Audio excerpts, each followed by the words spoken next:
It shook me, eh? I'm just carrying on a bit.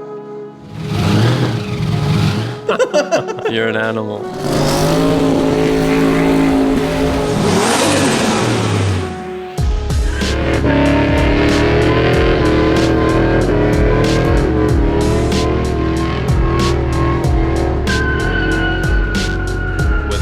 Watching us on YouTube or listening to us on your favourite podcast platform.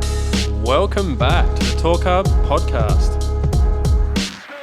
Here we are, buddy. We're here. We're queer. Don't say that. Do not. People will start believing it. They already think it. Welcome back. Torqhub podcast, episode 14. I'm glad you remembered. Yeah.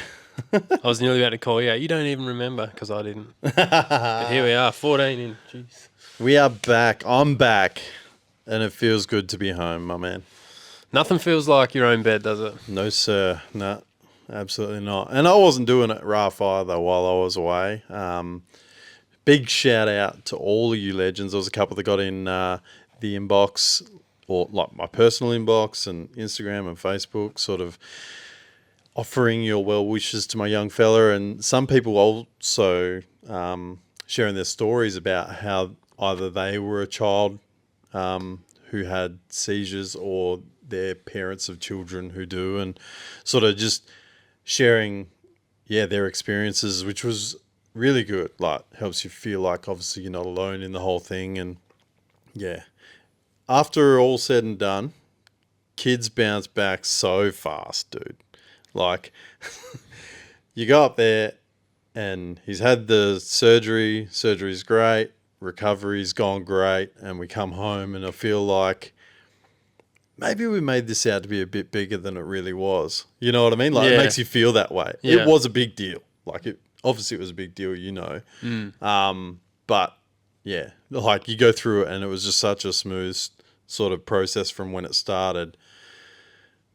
Actually, I'll digress a little bit. So it was a bit fucked at the start, and I'm very thankful for the access that we have to public health here in Australia and the setup that we got. But holy fuck, the system is a mess at times. It is at the moment. Holy moly. Yeah. But anyway, we managed to get through it. Like I say, we had the right people on the job, and just wanted to thank all you guys who kept us in your thoughts in that time. I want to say thanks to you, mate, keeping the wheels rolling on the project in my absence. Been doing a bit. A little bit, yeah. The video's not finished yet, as I've noticed. I've been going through the footage and doing a bit of editing. You haven't finished the video with this fuel tank, but I've just had a squeeze. It's looking pretty good. Yeah. It'll hold some fuel. Well, it won't hold fuel at the moment, but I actually haven't even told you yet. Heard back from Lost Racing, so order will be on its way very soon. Lovely. Get some fittings and some hose and stuff. Weld the fittings in and compressor test, and tick that one off the list and move on to oiling system. Get all this fabrication out of the way.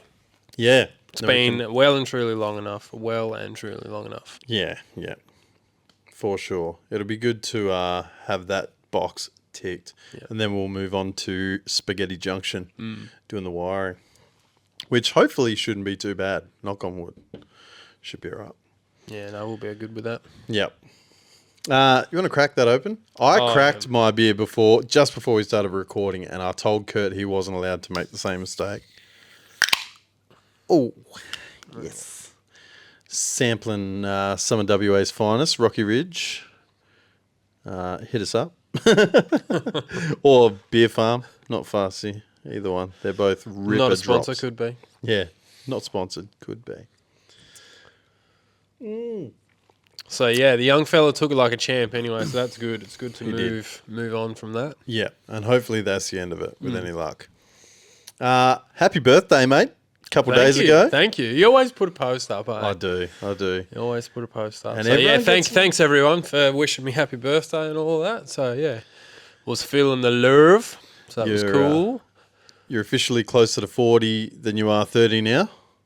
35? Exactly. So they asked me at work how old. I said 36, and then I was like, actually, no, 35. You're robbing yourself. You just sort of start forgetting, eh? It just gets less and less relevant as you get older.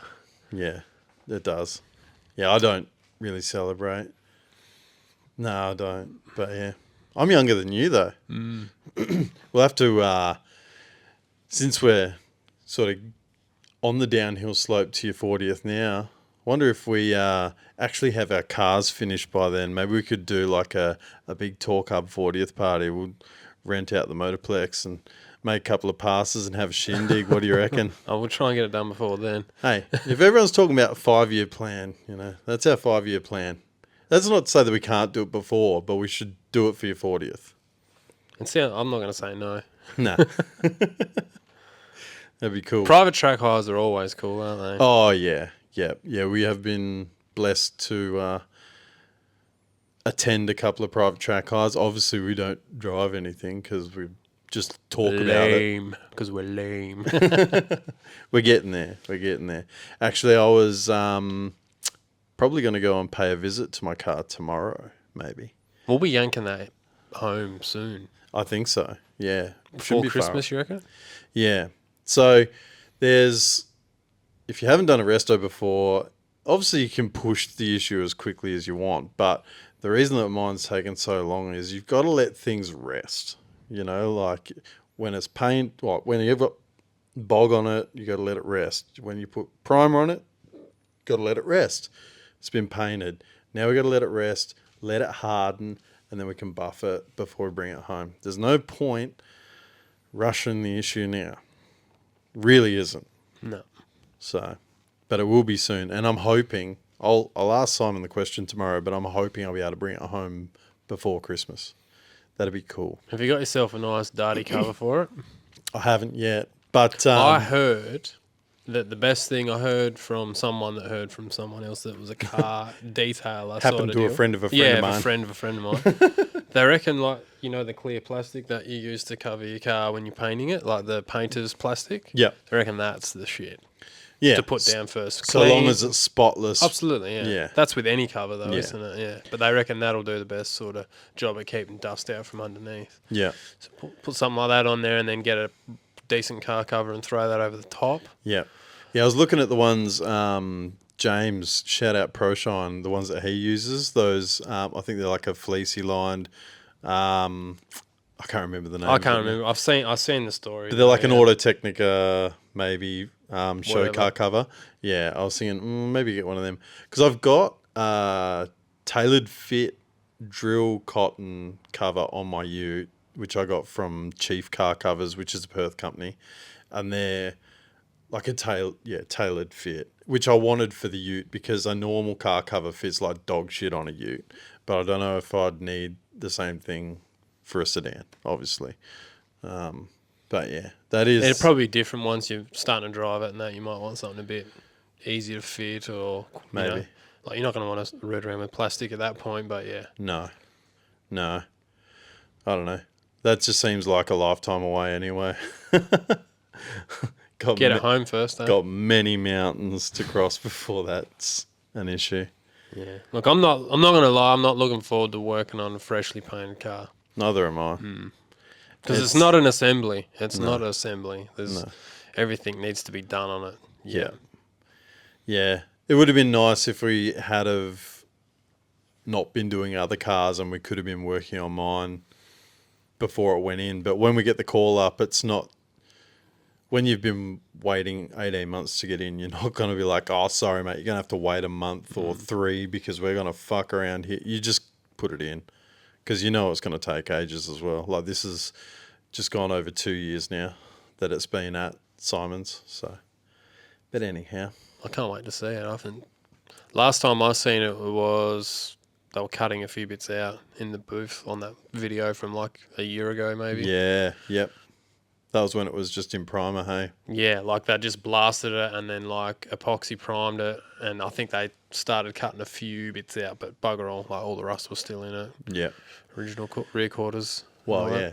It's certainly different now. Certainly different. You've been doing a bit on your car as well.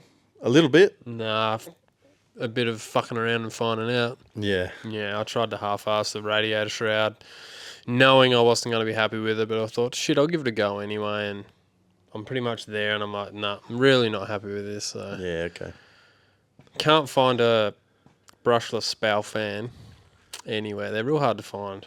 If you've got one. I want like the 500 watt, 16 inch brushless fan that's like they're quite a bit narrower than I've got what I think they call it like an extreme pull out. The one that I've got is like 110 mil deep, I think, or even more. It's thick as all buggery. So I've just, with the combination of the tough mounts, electric water pump, radiator, I've just got no room for a decent shroud. So yeah, I wanted to go the flat route, but it's just crap. It's just not really working out. So back to the drawing board. Possibly, yeah. Yeah. I haven't really spent that much time on it. I haven't had that much time, really. No. But you put the spacers on your injectors as well. That's a problem solved. I've done half the rail because I'm about to pull the plenum off, so I'll do the other. The fuel rail on the throttle body side is a pain in the arse. So. Yeah. But yeah, that was an easy problem to fix in the end, really. So yeah, wicked. It was good. But yeah, I've sort of just lost interest in it again. I was trying to decide whether I was going to take it to motivation or not, and I started getting a little bit of warm air about me, and then I was like, you know what, I can't be fucked. I don't know. It's where I'm at. So you're calling it now? It's not I think be so, there? but I'll probably change my mind next week. But yeah, I'm trying to get this one done because we've got other stuff in the pipeline. Yeah. Of other people, so typical deal, Yeah, yeah, for sure. And there's no shortage of work. No. Shall we? Since we've done the pleasantries, we can move on to this week's hot topic. That's hot. This week's hot topic. Tell you what, I almost regretted my decisions when I posted this because it generated a lot more conversation than I thought it would. But Mr. X Racing Developments and Bullet Race Engineering, the VR, I think it's VR VS Commodore, piloted by Jim Ioannidis. Sorry if I've butchered your name there. Going 8.97 at 149.7 mile an hour. Stock block, stock stroke, stock cast heads. Get some. That's fairly getting it. That's in BMSA trim, which I think, I'm going off memory now, I really should have written it down. I think it's 2850 pound minimum race weight from memory. But yeah, it's got to be, up until now, I think they've just released a set of rules where you can use an aftermarket alloy head and a roller cam, but I'm pretty sure the aftermarket heads have got to be like an Edelbrock or a Pro Comp head or something. Yeah. What? You can't use no Australian-made cylinder heads. You can't use a gangster one. No, you can't use a gangster head. That's a shit rule. Yeah. I'm just going to say, I know nothing about it and I have no business saying it, but why would you only limit it to a particular cylinder head? It makes no sense. Anyone can go and buy any sort of cylinder head, can't you? Yeah. Any sort of shelf head. How would you be, though? You upgrade yourself to a cylinder head, you save yourself 40 kilos on the nose, you get maybe some extra flow on the bench, and then you pull a valve guide out first pass. Yeah. Rip a rocker stud straight out. The thread just goes, bye. Yeah. But this one runs Holden cast heads. Now, they're not stock. That'd have to be the furthest thing from stock. Oh, yeah. Someone goes, because this thing's 10,000 plus RPM. That's crazy, eh? It's wild. And then people are going, oh, geez, I didn't think a Holden head would do 10,000. No, they don't. But if they've been hogged out to within an inch of their life with epoxy fucking everywhere, they probably do. I think that it'd be more the oiling system and all that, getting all that side of it to hold together that I would have thought would be the trick. They've got so much technology with valve train and stuff. They got all that spin. I mean, I don't know what these guys have that we're talking about, but in general, they're starting to get a pretty good handle on getting valve train sorted. That's right. So this one's flat tappet cam, stock Holden cast heads, stock stroke. I think it's 312 cube. So it's a 308 crank over bore. But it's the coolest, hey? Oh, dude, it's what because I've seen this car in person. Do you remember when I bought my Turbo 350? I bought it from a fella from South Australia, but he was coming over to race. I think it was Western Nationals from memory. And these dudes also came. So I saw me. you right? Excuse, you right, mate? Excuse me. I'm trying to tell a story here, mate. Yeah. Sorry to be rudely telling a story while you're busy sneezing. So these fellas actually came across to race. Like I say, I'm pretty sure it was Western Nationals. So I saw the car in the flesh, and at that time, the car still had like electric windows in it. Could put a back seat in it. Seatbelts were there. Just like put your kids in the back, go for a cruise. Did they have to be heavier back then, or? Oh, I can't remember. It was probably,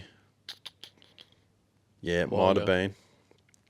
Or, who knows, maybe they've just got their valve train better. They've got their induction package better. They've got better pistons or whatever, like the thing's probably running like 14.5 to 1 comp and like. We will never know. No, we will never know. Yeah, people are like, oh, who built it? You reckon they could give us some specs? I'm interested in. No, you're not. No, I think it's just cool to see That's hot rodding, isn't it? Yeah. Doing more with less. I know you say that, and we say like you're doing more with less. You're not really doing more with less. You're putting more in. Yeah. You'd be spending more and all the rest of it, but it's still hot rodding. You're making do with what you have. Yeah. As if there isn't an LS out there that you could make heaps more power. It's good just to see people sticking with a certain platform, not just Holden V8s. There's heaps of other engine platforms all around the world where people sort of just stick to them. Like the Brazilians have got those. I can't remember what it is, but I think they've got like a straight six that they do crazy amounts of work to and get them running like ridiculously fast. But they're Brazilian, so they run nitro on everything. Yeah. It's just cool. It's quite a hot rodding, the hard way. Yeah. It's really cool. Absolutely. So, and people are going, oh, I don't know if I believe it, like, stock crank, stock block. This is in Andra racing trim, It's set an Andra record. You don't think that if you set an Andra record, when you get to the top end, there isn't a track marshal there going, you're going for a tear down, bud. They tear the engine down. They check everything. They make sure it's within the rule set before they declare it a record. Like, you can't get any more transparent. It's not like an internet record. No. How many internet records equal one Andra record? Yeah, that's right. And this thing has reset its own record multiple times. Like I say, it was the champ when I saw it years ago. Saying it's like it's 20 years ago. It wasn't. It was probably like 6 years ago, maybe. But yeah, it's an impressive feat. Nonetheless. Very much so. Yeah. Our boy, Rob Velastro, he's a fellow that we met when we went to the first Holden Nationals, the Holden Powered Nationals, we'll call it. Yeah, the OG. The real one. We met him there, and he's fixing to go 840s in a naturally aspirated 355. I think it's 356 cube. But same thing, stock Holden block. Obviously, it's aftermarket crank rods, pistons, but and he's got aftermarket heads as well. But this is still a factory Holden GM block. People are very quick to want to jump on the billet block thing now that they're available, and they're fucking sick. But there's a whole bunch of different considerations to be taken into account when you make the jump to that billet block. Hey, absolutely, billet block is race car. It's yeah. I got blown away. I seen Brett Wayne was selling his stock block components out of his VK.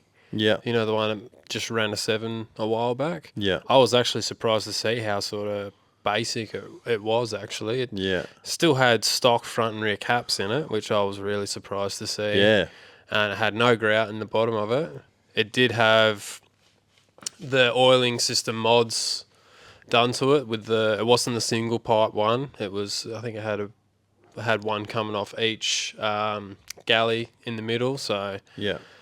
it's just, these are things that I just screenshot and save. I've got a little folder in my phone. I've named it the Holden V8 Bible. So I just put all little trinkets in there for whenever.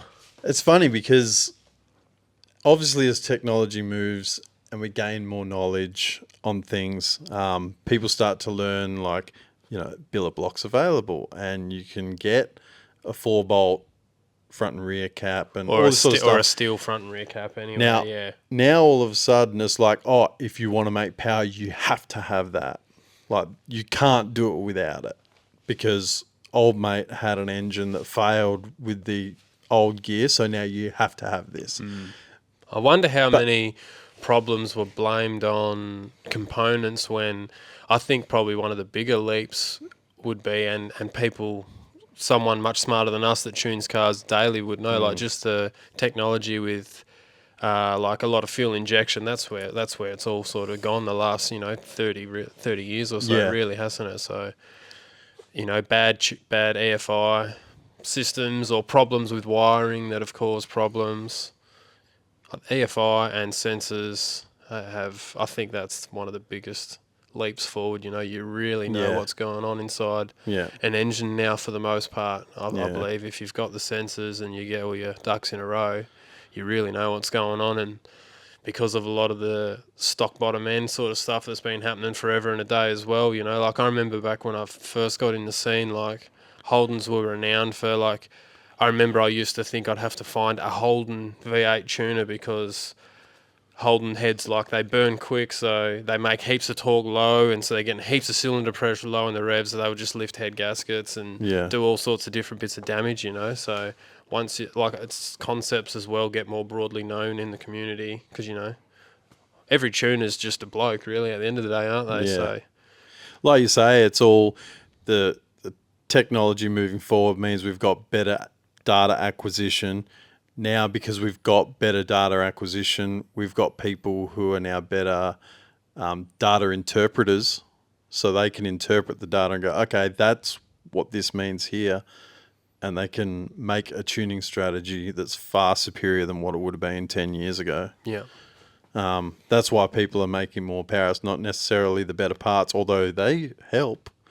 There's certainly nothing wrong with it, but I think you'd be able to make power that was unreachable 10 years ago with the exact same They've been making tons of horsepower for a long absolutely, time. In all sorts of motorsport. But that power that was maybe a one and done sort of situation 10 years ago might be far more reliable now. Or at least only available to, like, the top echelon of people that are getting paid and professionals, whereas now every Joe Blow has access to it, and so I think back to, like, Andrew Darby's wagon, that VK wagon. I'm pretty sure that was running a 7 with a Pro Comp crank. That's the one that famously separated the block into, pretty much had the crank and the sump sitting at the bottom, and then the rest of the block was... And I don't think that was, from memory, it wasn't a component failure either. Something else he said stuffed up on it. From memory. I can't remember what it was. He didn't just say, like... I feel like...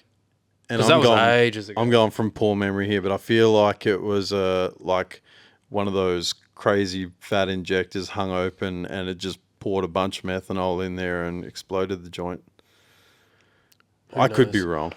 But makes a good yarn anyway. Yeah, it was cool. He was the first one to do it, though, wasn't he? I think so, into the 7s. With a Holden V8, With a Holden V8, yeah. And then now we've got, like, street-driven Holden turbo cars going 7s. It's really cool. Yeah, that one of Shane Baker's, that's pretty impressive. And there's going to be plenty more coming. Like, you see some of the builds that are in the works. It's going to be a pretty wild place to be. It's a good time. We say this over and over, but it's a good time to be a Holden V8 fan. Absolutely. Yeah. Yeah. They're getting cooler. Yeah. They're always cool in our eyes, but... Yeah. Tell you what, it's not getting cooler around here, though. Fuck me, it's hot. I'm starting to remember how shit it is in here in summer. Yeah, it's pretty crap. We need some aircon. Yeah. But there's been heaps of drag racing sort of records this month, especially early in the month, like pretty much not long after we did the last podcast. Started seeing like you had World Cup finals. Yeah. A lot of shit went down there. Actually, now these records could already be broken or whatever. There was just a few that sort of sparked my interest. Your microphone's getting a bit hang-on. A bit quiet. Or you were sort of out here. You know? My apologies. My apologies. So this is my little list here. Heaps of I don't know if you call them internet records. I guess they are. Some of but them they're still, but they're still records nonetheless. Now, do you remember White Rice? Yes. So he's just that's the S14, is it? Yeah. Yeah.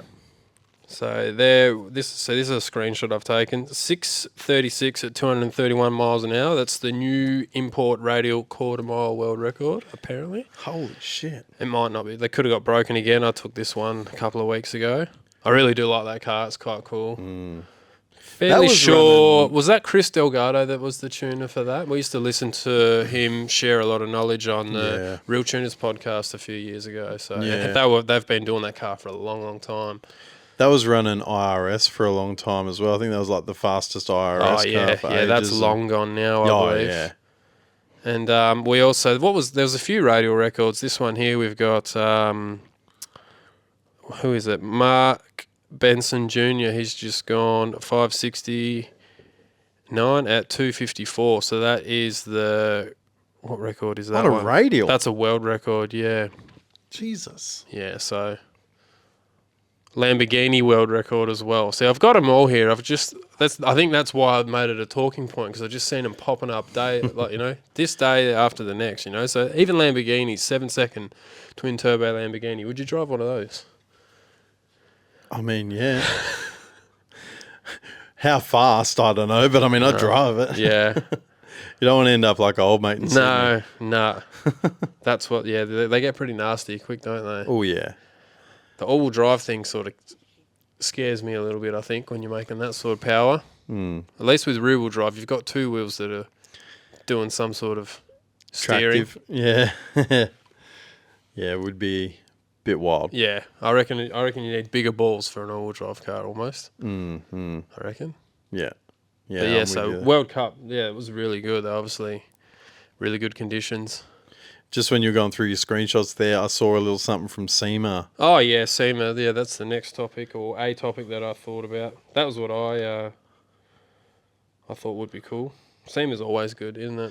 Yeah. I just like seeing all the stuff pop up. I'm really looking forward to PRI. That's coming up shortly. Yeah. See Luke from Motorfab. He's got his little Tirana over there for PRI. So what's he doing over there with that? Is that going on the show? I don't know. I think it is either going to go to... It's probably either going to do a Ducks race or it's going to do MPK, you'd think. One of the two. Yeah. That's what he'd be gunning for, surely. Yeah, so I wasn't sure. I thought he was taking it over to race on the TV show. I hope so. It'd be cool to have like an Aussie over there actually having a crack. That'd be cool. Yeah. Especially in like an Australian car. Yeah, tiny little car too. Yeah, yeah. Yeah, no, looks so cool in that sky blue. And all the powder coating and stuff looks wicked. That was a nice reveal.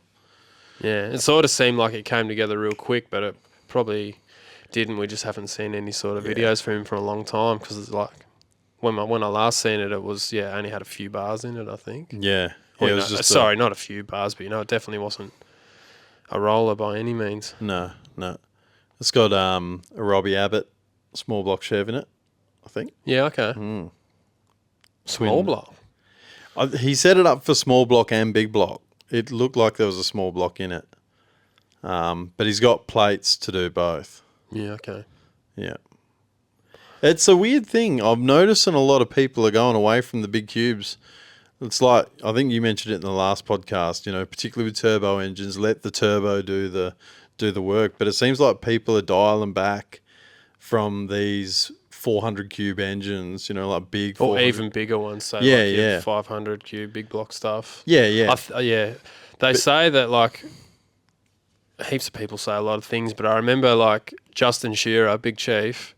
I watch his stuff, and he reckons for sure, like, big blocks not worth it for what they do. Like, the weight that you get with the big block versus what horsepower threshold you can get it for what they do, which is street race, is not worth it. Obviously, when you're getting into like the no prep king stuff, where you just need heaps of horsepower, you just need. You just don't have a choice at that point. That's pretty much got to the point where you need like a billet Hemi now, isn't it? Pretty much. Basically, like I remember Sean had that really bespoke billet small block twin turbo deal that he tried to run and just wasn't going to work in the end. So okay. And they started getting pretty good results once they went to that Pro Charge combo. So yeah, the Pro Charger is a wicked thing though. Did you see Swanstrom's big rant about the 136, the new Pro Charger 136, and how much better it is than the old one, and they're getting their ass kicked? I was watching a thing the other day, Stevie Fast on the Shake and Bake podcast, and he was saying they need this is for Pro Mod, I'm pretty sure, but he was saying get rid of the 140 because it's not doing them any favours. Bring them back to a 136 or even a 131 Pro Charger and take some weight off them and then watch what happens. Like, it'd just be far better for everything. But is that because they're just whooping ass in Pro Mod as well over there? Possibly, yeah. We should know this, but yeah, I don't really watch Pro Mod. I don't watch, NHRA. Well, we don't really have... I wonder if you can get that stuff on, like, KO. Because I don't watch ball sports and stuff like that. I don't really feel the need for that streaming service. But you do get MotoGP and Formula 1. That's about, I don't watch either of those really either. No. Sort of. I wonder what's going to happen with Cletus's new setup, that Freedom Plus.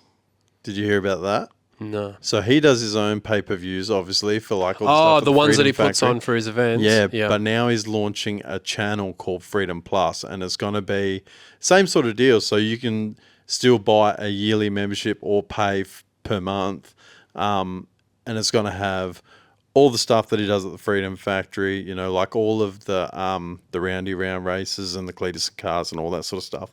But he's also talking about putting a lot of other events on there. He said some big name races that you would probably know about, sort of thing. So I'm thinking they're probably going to get people doing live streams and stuff of FL2K, TX2K, maybe Ducks races, like stuff like that, and put them on.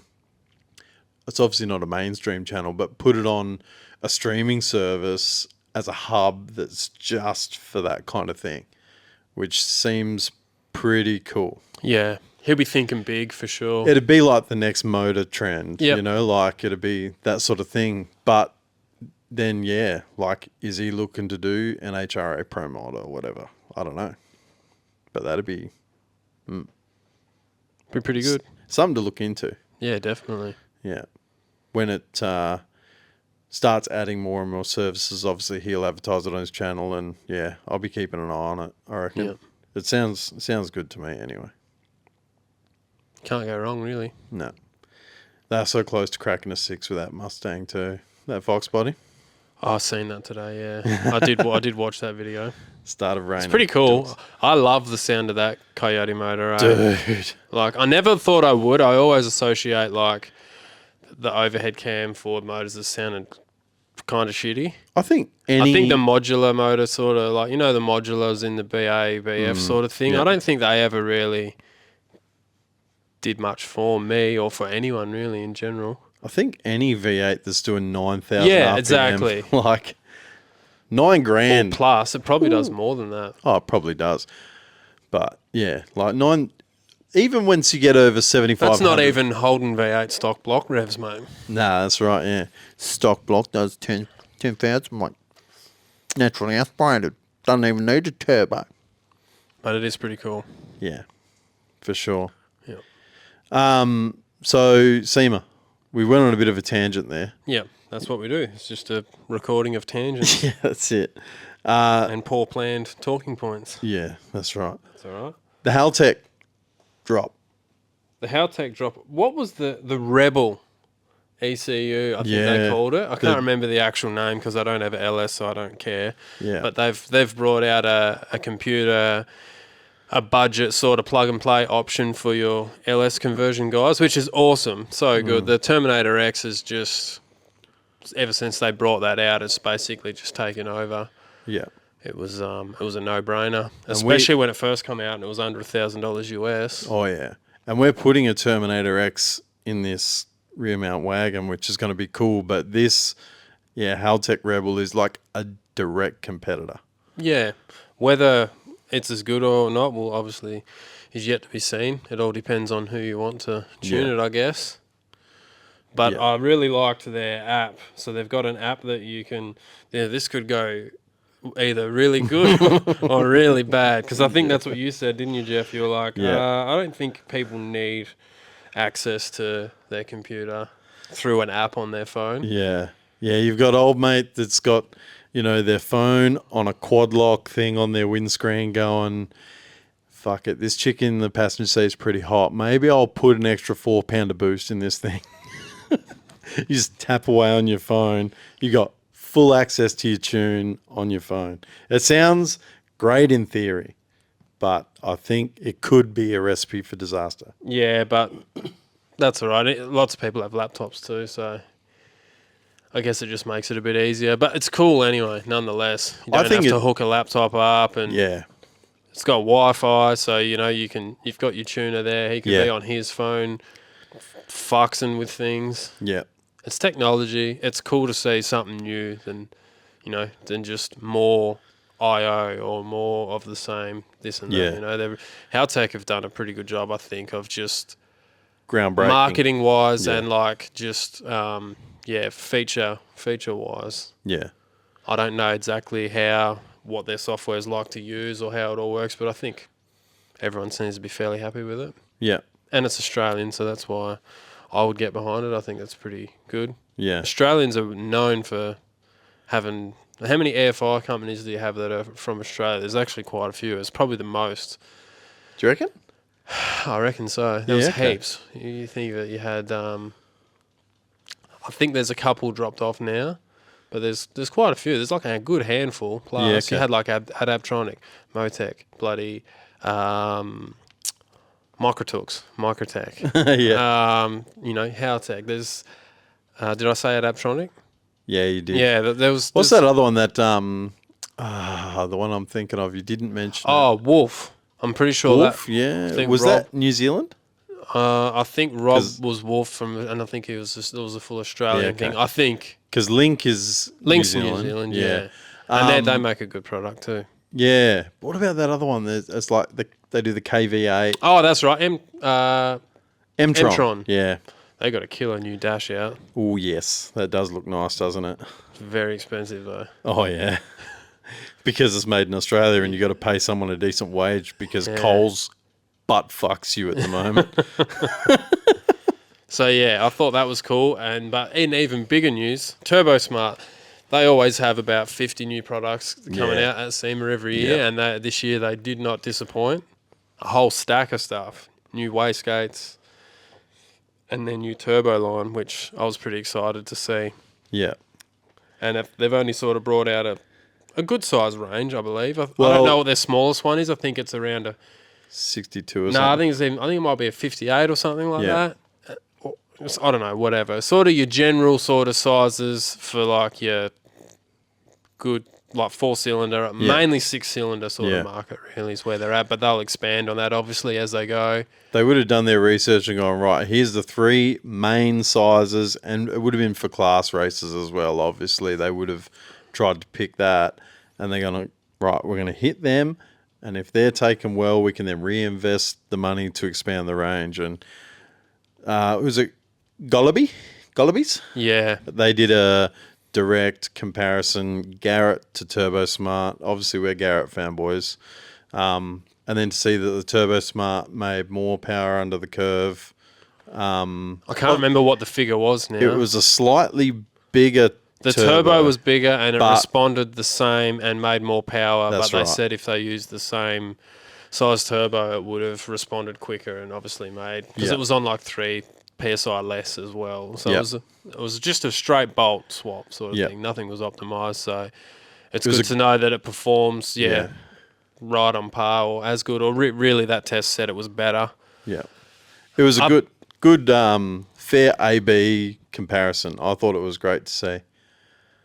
I seen in the comments section, I'm always commenting about the comments section. Someone posted in. It's not a rant. I don't have a rant this week. I was going to say, is this for the under the bridge? Oh, it could. Nah. But someone was like disappointed in the price point because they thought that it should be, in between that and a Borg Warner or something like that. Based purely off, I think, just popularity because they're just entering the market. So, like, I believe that this brand is worth less. The turbos are made by... If you're a premium product, you're going to charge a premium price.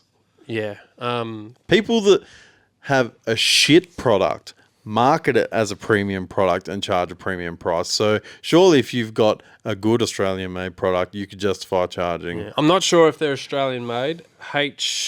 Now, I could be getting this wrong because I've never really heard of them before up until just recently. HTP or HPT? TP, I think it is. Turbos. They're who do them off-label for them. So I don't know exactly what's their design and what's Turbo Smarts or what have you, but the compressor housings look like their castings look very, very, like they look more or less the same with Turbo Smart on them. I'm guessing Turbo Smart maybe made their own wheels or with help or whatever. I don't know. I'm not going to pretend like I know, but yeah. So they've used someone else. But those turbos are quite good, I believe. Devin Vanderhoof's just put two 88mm ones on his convertible Fox body, looking to go, I think, in 640s, something like that on a radial. Yeah. That's HTP turbos, that is. So, if he's using them, they're good because he doesn't use shit at all. He uses good stuff on Except he uses a convertible Fox body. Like, what exactly. the fuck? That's about the only thing I don't get, but that's all right. So, yeah, that was cool anyway. But they've also come out with a 75mm straight gate. Now, I don't know what sort of combination's going to require the flow that thing did. And I don't think they do either, but they said, stuff it, we've got one. So if you need it, we got you, fam, eh? I like it how we just bought a V2 oil pressure regulator and V3. V3's just right there, eh? Ready to go. Dogs. Rising rate, this one. They already had it too, the dogs. When we bought the V2, they already had it. They knew they did. That's all right. The one we got's good anyway. Done us dirty, I reckon. So we got some learning to do with this oil system, eh? Hopefully my plan comes together. Yeah. Just about all the components are going to be here. Yeah. Yeah. It's going to be good. Anyway, I think that's... No, actually, I do have one more thing. We'll circle back to this. I'll try and remember. But also for SEMA, Kyle Douglas and Luxifer making their entry into the States. USA debut. Yep. Blew everyone away at SEMA doing burnouts in the Hoonigan burn pit. And then going on to, went to Hoonigan. They went to Western Champlains. Yep. And then Freedom Factory and taken out the win in both classes. $6,000 US. Thanks for coming. Here's a couple of trophies. Sweet. And seems like him and Cleater are going to be good buddies. I did watch, I don't know, maybe half an hour on the Bogetti Studios podcast where he was on there. I watched that too. Haven't got all the way through it, but he seems like a cool guy. Absolutely, yep. I thought it was cool. Like, obviously our mate Jay Benz, he was tagging along for the majority of the journey. And it was really cool to see their movements through the US, sort of behind the scenes and cruising around in that RV and stuff. It was pretty magic. Looked like a good trip. Yeah. Would have been an experience for sure. Yeah, absolutely. And I think it's going to do well for him for what he wants to do. If he's trying to grow the sport of burnouts in the US, like he's hitting it right. You just walk in, kick the door in on Cletus and Cars, win it. And then, all right, how do we grow this further? I've got my knowledge from Australia. Let's go with it. I reckon it's going to be pretty cool. Definitely. His thing was, people were saying, why don't you just buy a car in the States and build one and rah. You're probably looking at... As opposed to paying $70,000 to air freight it over in time. Right. 70 grand. That's a lot of kanga. Gup helped pay for it though. Who knows how much he paid towards it, but It probably doesn't matter. 70 grand. Yeah, but if it's 70 grand of your money, I don't give a fuck. You know what I mean? Yeah. So, But yeah, I it's think like, you got a bit of a deal going on there. So, could you build a car for 70 grand over there? Yes, you can, but it's not going to be dialed. not The one well. What's 70 grand in US dollars? 70 50? US 45? 10. Yeah, nah, it's not going to happen. Nah. But yeah, I reckon he's onto a good thing. Congratulations too, by the way. Yeah, you've done it right. It's just good seeing, grassroots Aussies doing good things on the main stage. You know what I mean? He's just committed. That's just what happens when you believe in something. Yeah. Go for it. Yeah. Gone from building roads and running your own company and get rid of that and just chase a dream. I think I put it on one of our stories a few days ago. He's not watching someone else live his dreams, or he's not watching his dreams from the couch wishing he was doing it. He's out there living it, which is, props to him. Yep, there's some inspiration there for sure. Yeah, absolutely. Anyway, we'll go back to...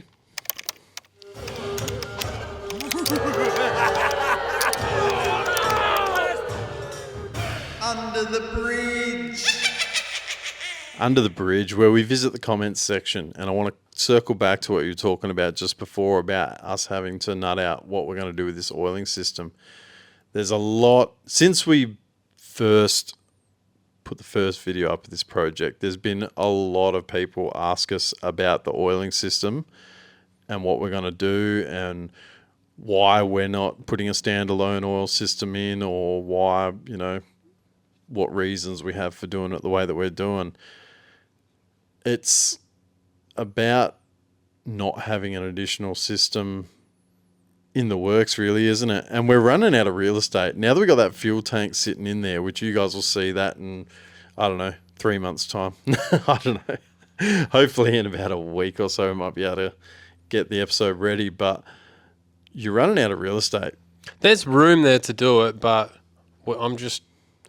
my thought, I was just sort of try and keep it simple in a way, really.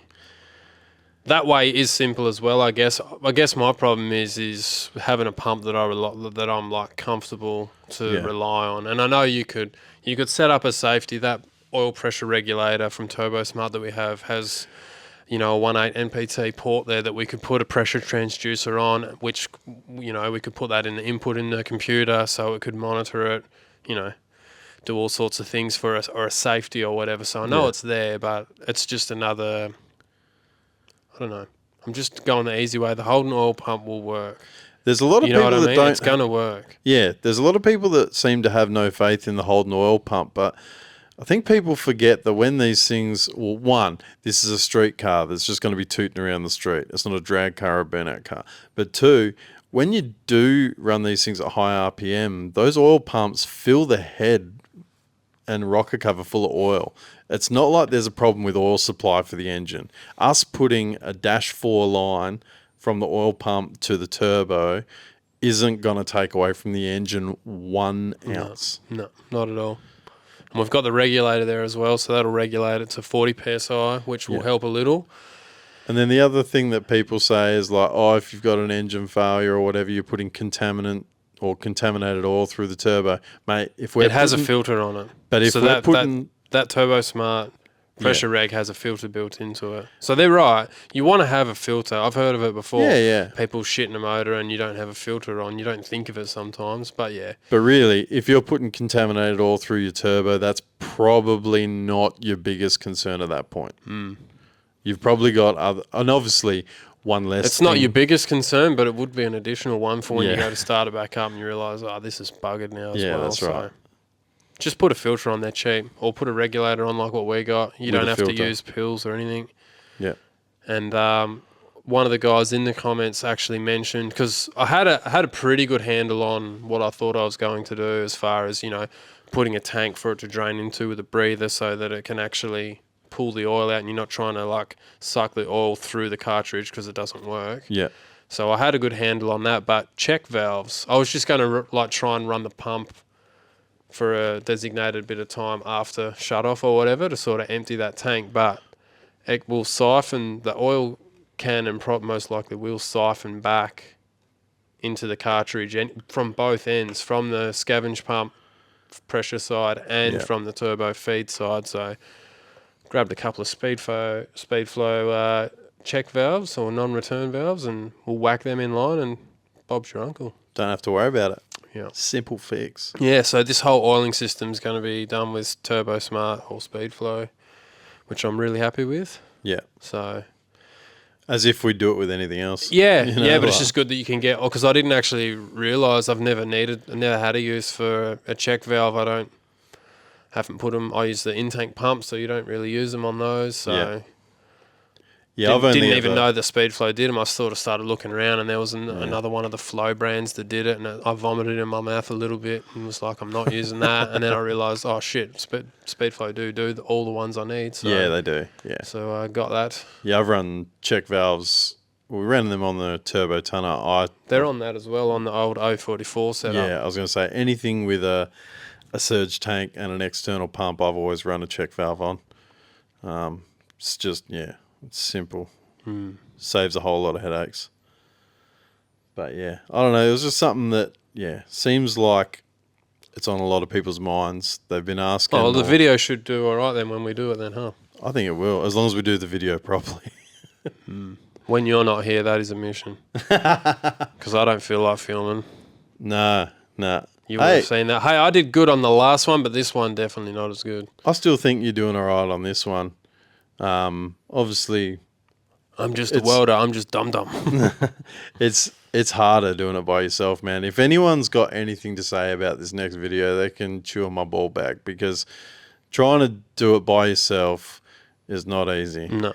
It's Sometimes it's the difference between even going in the shed that day. Yeah. When I know I've got to film something, I'm just like, nah. Yeah. Not in the mood. Yeah. Yeah. It's all right if you've either got to work or you've got to film, but when you got to try and do both, you can do it, but it's just... Look, there's been plenty of people that have made a very successful career off of doing it, but it's just we're not there yet, you know, and we don't need to be either, because we got both of us for the most part. Yeah. So that's all right. The edit, I've started editing. It looks all right so far. Whatever, I don't care. I just want the fuel tank to be a fuel tank, and I'll be happy. Yeah, that's right. The rest of it doesn't matter. Yep.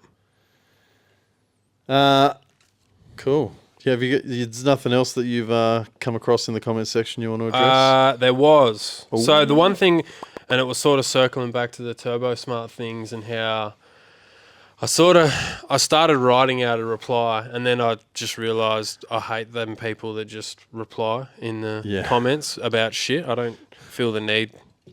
I just don't feel the need. Yeah. So I'll say it on my podcast instead, where everyone can listen. Fucking idiot. So a lot of people jump on, like, how many people are buying sort of I'm not going to say the brand or whatever. I'm not going to bash any brands or even people that buy these brands, because I understand. Is this off the back of Broomy's thread where he was asking which turbo people? I'm not sure. I don't think so. I think it was off one of the Turbo Smart, where someone was saying what they think it should be worth or whatever. Okay, yeah. Because people are quite happy to, pay like peanuts for a turbo, which is essentially a really good copy. Yeah. That usually doesn't quite perform as good. But they forget that companies like Turbo Smart or Garrett or whoever, all the big dogs that have the good engineers that know how to fucking make these aerodynamics get better and better, to make their horsepower get better, to push the sport better. These cheap companies that a lot of people are using, and I get it, it's an affordable turbo, blah, blah, blah. Yeah. I do get it, but once these companies drop off and stop developing the new technology, the new wheel designs, this and that, these guys aren't going to have anyone to copy anymore, and you'll be more or less at a stalemate, if you know what I mean. So, like, there is merit in good companies charging a good product, because they've just put probably millions of dollars in R&D, paying their engineers to figure this shit out, you know, and then just for I'm not going to say the name, but you know the ones, you know. Yeah. There's some really shitty turbo names out there too. I think, fuck, of all the names you could come up with, you come up with that. Like, holy shit. Your marketing team needs a kick in the fucking ass. I know the one you're talking about too. My kilometres. Fuck me dead. But anyway, moving on. Yeah. So I just got a bit annoyed with, as I always do, I think every episode I whinge about a knockoff of something, usually an Australian product or whatever. Yeah. I did see someone posted up in one of the Falcon groups a few weeks back, and Kyle Hopf actually got on there and said his bit, it was about turbo manifolds. So, you know, you've got him belting out all these different turbo manifolds like he has for the last however many decades. Yeah. Doing a great job. And then someone just grabs it, ships it off to probably China, knocks it out for cheap, and then sells it for really not that much less than what his would be. You know, you might save fucking, I don't know, $400 or whatever, and you got this cheaply made stainless steel piece of shit that's going to wastegate will fall off in the first year, no doubt. So here's the thing. You save that $400 and probably, let's say 8 times out of 10, you don't have an issue, and you make, I don't know, let's say 50 horsepower less on an 800 horsepower combo. Not really that big of a deal. But when you do have an issue, when that manifold cracks or there's a failure of some description, that extra $400 you've spent, when you contact Kyle and say, hey man, just letting you know I've had an issue with my thing, that's when it gets sorted. When you try and message old mate off Alibaba and say, hey, there's a problem with my thing, they're going to be like, new phone, who dis? Yeah, exactly. Yeah. And I try not to sound like a fuckwit, like on this subject, because I understand, like, not everyone can afford to buy the bits and pieces. And not every build can warrant the top dollar gear either. I just am more conscious with where my money's going these days, just purely off principle alone, which makes sense as to why my car's still sitting here doing bugger all, you know, like I'll wait longer and get the better part that I want or whatever. But your point, I just think what do you think's going to happen once, let's just say all the good brands drop off, right, and they stop making turbos, and then all their turbos get sold. Do you think these cheap pieces of shit are going to stay pieces of shit cheap? No. Yeah. They're still going to be shit, or not. They're still going to be the same product, or maybe even worse. But the price is just going to start going up. You know, like they're only keeping it cheap for now, while they need to, and they're not that much cheaper, really. Yeah, your point is valid though. It's like, yeah, okay, we can recognise that there is a place for the cheaper product, and you know there may be instances where we would use it too, but you've just got to recognise that if it was there, because you got people that sit there in the comments section and say, "Why the fuck would I spend $4,000 on a Garrett when I can get this one for $1,500?" And that this is where the thing that I don't like about it all is when there's like a blatant copy. If they just made their own turbo and they did their own design and it was whatever it was, I don't give a shit. If it's all your own shit, awesome. Yeah. I'd probably buy it if I was doing something like that. Yeah. But it's when you rip some other ones, ripping other technology off is what I have a problem with. That's my main gripe. Yeah. It's not the fact that it's made overseas or whatever. It's just ripping off someone else's shit. Like if you wanted, I just don't like it. It's just not my jam, and it pisses me off. This sounds like an on the chip conversation. It kind of does, really. But anyway, that was all I wanted to say. Don't get me started. Fair enough. Okay, you got me started. You know what really grinds my gears?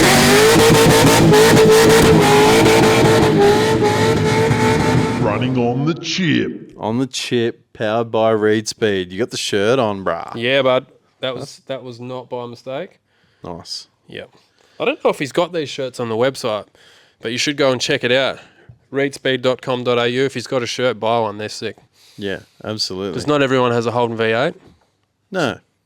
And you don't necessarily need one. No. Yeah, there's some universal bits on there. Yeah. That's it.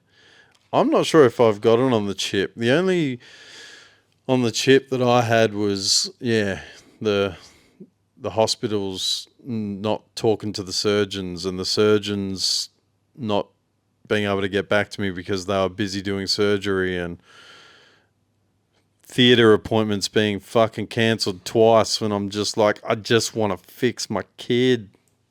fuck. Yeah. And then, Anytime your kids are involved, the stress levels are always going to rise. And, something that might not annoy you so much, it's a lot more urgent. But it's not only like this became apparent to me at the time, but it doesn't just affect us in the health system, but it just seems like there's no accountability from fucking anyone anymore. You ring someone, right? So I go, hey, we got a theatre appointment, and they're going, have you got the results from this scan? No, I don't. Do you guys? Nah, we don't. You're going to have to go and find it. So now I'm ringing different hospitals and different doctors trying to get this scan result, right? But obviously because I'm just Joe Blow on the phone, they're not going to hand over fucking anything, which is fine. I'm like, I don't want you to give it to me. Can you give it to the hospital? Because they're the ones that need it. Nah, they're not the referring doctor, and we can't tell you when it's going to be ready and whatever. So I ring the referring doctor. The referring doctor goes, well, it's not in my inbox, so you're going to have to chase it up somewhere else. I ring the surgeon and say, hey, have you got it and not given it to the hospital? He's in theatre, receptionist doesn't care. You know what I mean? Like, where is it when you've got no customer service? At the end of the day, you're a customer, right? You don't get treated like one. No, but I'm paying for a service. At what point do I ring the hospital and they go, have you got the results for this scan? No, I don't. Leave it with me. I'll see what I can do. At the end of the day, it's a requirement on their end that we had that. So could they not chase it up? Because they know damn well that I wasn't going to be able to get that information. Because you've got to be a doctor to get that information, you know what I mean? But it happens, like I say, it's not just there. It happens all over the place. Yeah. When you ring somewhere, a manufacturer, and they just don't want to know about it, there's no accountability anywhere anymore, which is why we love using people like Reed Speed. He's a one-man band. You're ringing the manufacturer, the owner, like the designer, the whole thing. You ask them the question, they've got an answer for you. Yeah. But so many of these big companies, they just give you the runaround. And as you say, stress levels just exponentially higher when you're talking about a 2.5-year-old kid. He can't ask these questions for himself. So I've got to try and fight the battle for him. But in other areas, you still feel the same. You still feel the same level of vulnerability. You still feel the same thing of like, where is my value for money? Customer service in this country is definitely not as good as what it would be in America and other places like that. Yeah. I'm not sure why that is. Maybe just because the the competitive market isn't quite there, and it's sort of you'll just put up with it. My wife went into a workwear store to try on some uniforms and asked them, like it's a particular order in uniform or whatever, asked them if they had her size and if she could try it on before placing the order, and the bird literally rolled her eyes. Like, how hard is it? You're getting paid to serve people. Just serve people. Yeah. Be Pretty helpful. bad, eh? Pretty bad. Be helpful. We get people in our DMs all the time. We get people that do buy stuff from us. Shout out to you, legends, shirts, hoodies, whatever. But we get other people in our DMs asking us questions. They haven't bought a damn thing. But we're still happy to give whatever information we can. It's not hard to not be... Should I even say the word? It's not hard to not be a cunt, really. Yeah. Just be nice. Yeah. Take a day off. Take a day off, yeah. Yeah, for real. Yeah. Look, you might catch someone on a bad day as well. Oh, yeah. And that's the thing. You can have those days, but it just seems like everyone's having that bad day all the time. Yep. Do you know what I mean? Absolutely, yeah. Crazy. Society these days, I tell you. Yep. Oi, did you see that thing? I'm pretty sure we didn't speak about this. I think it happened after our last podcast. The JJ the Boss wheel stand incident with the dude in the back. Jesus. Did you see that? And then you watched the video? Oh, hang on. They got that on me. Yeah. Oh, nice. Yeah, was it the WDRA or whatever pulled their sanctioning body agreement with that drag?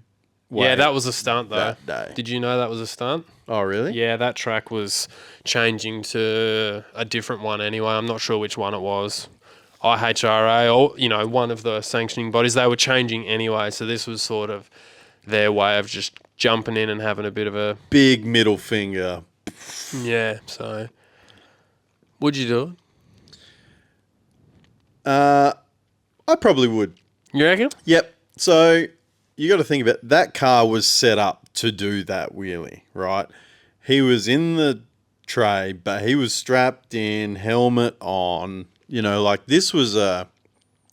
This is JJ the Boss, don't forget. Yeah. But this was a well-planned... Yes, by JJ the Boss. Yeah. Sorry, the Boss. The Boss.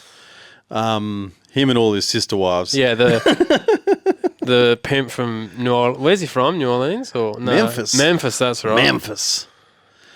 So you're putting your faith in a pimp from Memphis at this point. Your life's on the line. Well, I'm not putting my faith in him necessarily, but Well, it was his show and his car and his stunt. Yeah. But you just asked me, would I do it? Yeah, that's what I mean. And you're justifying him. I'm like, yeah, but he's the guy that you're... Yeah. This isn't Stevie Fast setting this thing up. Yeah, but I'm not saying that I would do it on that car. But it's like, we could engineer something. No, I mean, would you get on that on his? That one? Well, No, I'm not saying... No. We're not doing it here. Fuck, on that one. I haven't even done a walk around of the car yet. Give me a chance. Off the cuff, mate. Yeah. After trailer. Yeah. I would do something like that, though. The wheel stand bit wouldn't scare me. It'd be the rest of it. No, the rest of it, like he drops it and then he goes and keeps going and going. I wouldn't want to hold on once he's like, up the racetrack. The wheel stand bit wouldn't be so bad, I don't think. But yeah, once it lands and then he's like into like top gear or whatever, I wouldn't want to be holding on then. Considering pretty much every one of his cars seems to end up upside down in a ditch on the side of a road. Yeah. Look, man, there was some entertainment value there anyway. Yeah. How many people were standing on the start line? See, that's the thing that still fucking blows my mind about these American tracks is how many people are standing like on the start line. I mean, I've done it. It's cool at a private but you're still not standing there like they are. No. But it's like I've stood next to the starter for a top fuel car and shit like that, and it's cool as shit. But it'd be weird doing it with 150 other people. Yeah, I think they're just probably blissfully unaware or ignorant as to what so many different things could fly off the car or the attitude of the car could change. Yeah. You know what baffles me? All these, and I should have probably said this on the chip, have you seen all these takeovers that seem to happen like every single day over in different places in America? Every single one of them's a fucking Dodge Challenger or Charger or a fucking, I don't know, something like that. And they can't drive usually. And you just got some person or group of people standing in the way while there's someone trying to cut a hoop. And again, it's great entertainment. I get them sent to me on Instagram weekly. And there's entertainment value there. But I'm thinking surely they could catch on that this isn't a good idea. Well, shit, the same thing's happened here. I'm pretty sure, was it Story Bridge in Queensland? There was... like Mexican Hoon Cartel or something, they did a bridge takeover with an AU Falcon. Yeah. They just put cars at either end and the dude was cutting hoops. They had drone footage and all the shit. Yeah, that shit's getting more and more prevalent, it seems, and there's a bit of status involved now, I reckon. That's what it is. Dumb as fuck. It's social media fame, and the crazy thing is you end up yesterday's news like that. Even if we have a good video, it's yesterday's news instantly. But what isn't yesterday's news? The cops and the rest of society, when you drive your car down the road and you're automatically in the same basket as these guys. Look, and don't get me wrong, I'm not on the moral high horse of you shouldn't do this or do that. I think a lot of the road rules are crappy or whatever. They're not designed to save lives. They're designed to make money. It's a revenue raising stunt for sure, but there's a time and a place for it for sure. I think we've said it before. Yeah. I'm all for blowing sets or doing whatever, if you're not harassing anyone, if you're out of town or whatever, and there's a whole group of you, awesome, go for it. I reckon. And place. Yeah, absolutely. Yeah. But when you're doing it sort of in the middle and you go into that extent as well, where you're really kind of terrorising who's ever around, because that probably would scare some people. Oh, yeah. So, you're just really just fucking it for all of us that want to drive anything even remotely modified on the road, even though most of these cars are just pieces of actual shit. Yeah. A lot of them, they're not what we would call modified cars. But anyway, they're just, I don't know, they're sort of wrecking it for all of us. Respect all builds, bruh. Yeah, they just wreck it for everyone, And when you do that, every time a bloke gets sick of getting harassed by the cops or by fucking whoever because he's driving his car and it just gets a bit hard, he sells it and then that's it. He's not buying. He's not heading down to fucking Shane's Chassis to fucking get this done, or he's not getting Chubby to buy parts off him for this. It hurts. It's the industry as a whole. Yeah. So. It reminds me when I was coming home from being away with the young fella doing his recovery for a couple of weeks, and it's sort of school leavers time at the moment, right? So cruising back home and there's P-platers galore on the road, right? And there was one dude, it was like a dual cab Navara, all his mates in there, they're probably half full of piss or whatever, on their way to camp.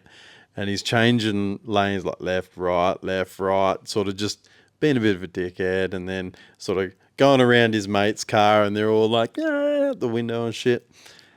And it made me think for a split second, I was like, what the fuck? And then I was just like, actually, he's just a young fella and we've all done it.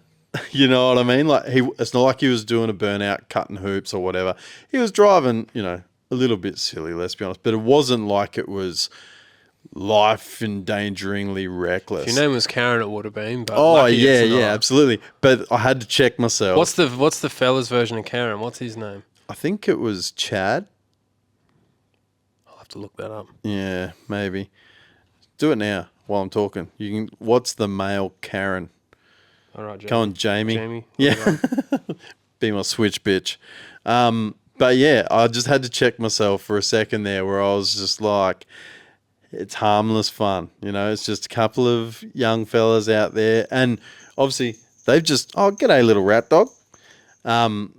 It's these young fellas, they finally got their first taste of freedom, right? When you first finish high school, you've got your license and you're going away for leavers. It's like the first time you're going away with your mates. It's just your first little taste. Just a bit excited, eh? Yeah. It's just like, good on him, I reckon. But it made me think of a couple of things that I got up to when I was a P-plater. Have you got any wild P-plater stories? Not like wild, but just like some silly shit. Well, I've got a couple. The first one's a funny one. I lost my license for careless driving probably 2.5 months after getting it. That was my car. That was what I got when I got my Ps. Let the record show he's pointing at his VR BT1. Yeah. I forget that this is a sometimes listen-only platform. VR Commodore. And Mick, my good friend at the time, he had a VR SS and he was doing... HSV enhanced. Oh, yeah. And was doing burnouts. He was known for doing a lot of burnouts on the street. The sort of shit that I'm saying we shouldn't do now. Yeah. And the cops were trying to arrest him out the front of his house. And unbeknownst to me, I've come into his street doing the same thing, giving it the old Captain Hook, just broad into his street and just come back straight. And the cops are parked on his grass on the front lawn, trying to arrest him. And they couldn't really get him because they didn't have any proof. But they could get you. They got me. Instead, so that was what happens when you're 17, just turned 17 and think you're awesome, think you're the sickest. That's funny because they lived just off a main street and their street was like a curve too, so you wouldn't have seen the cops coming around the corner. No, they would have heard me. Yeah.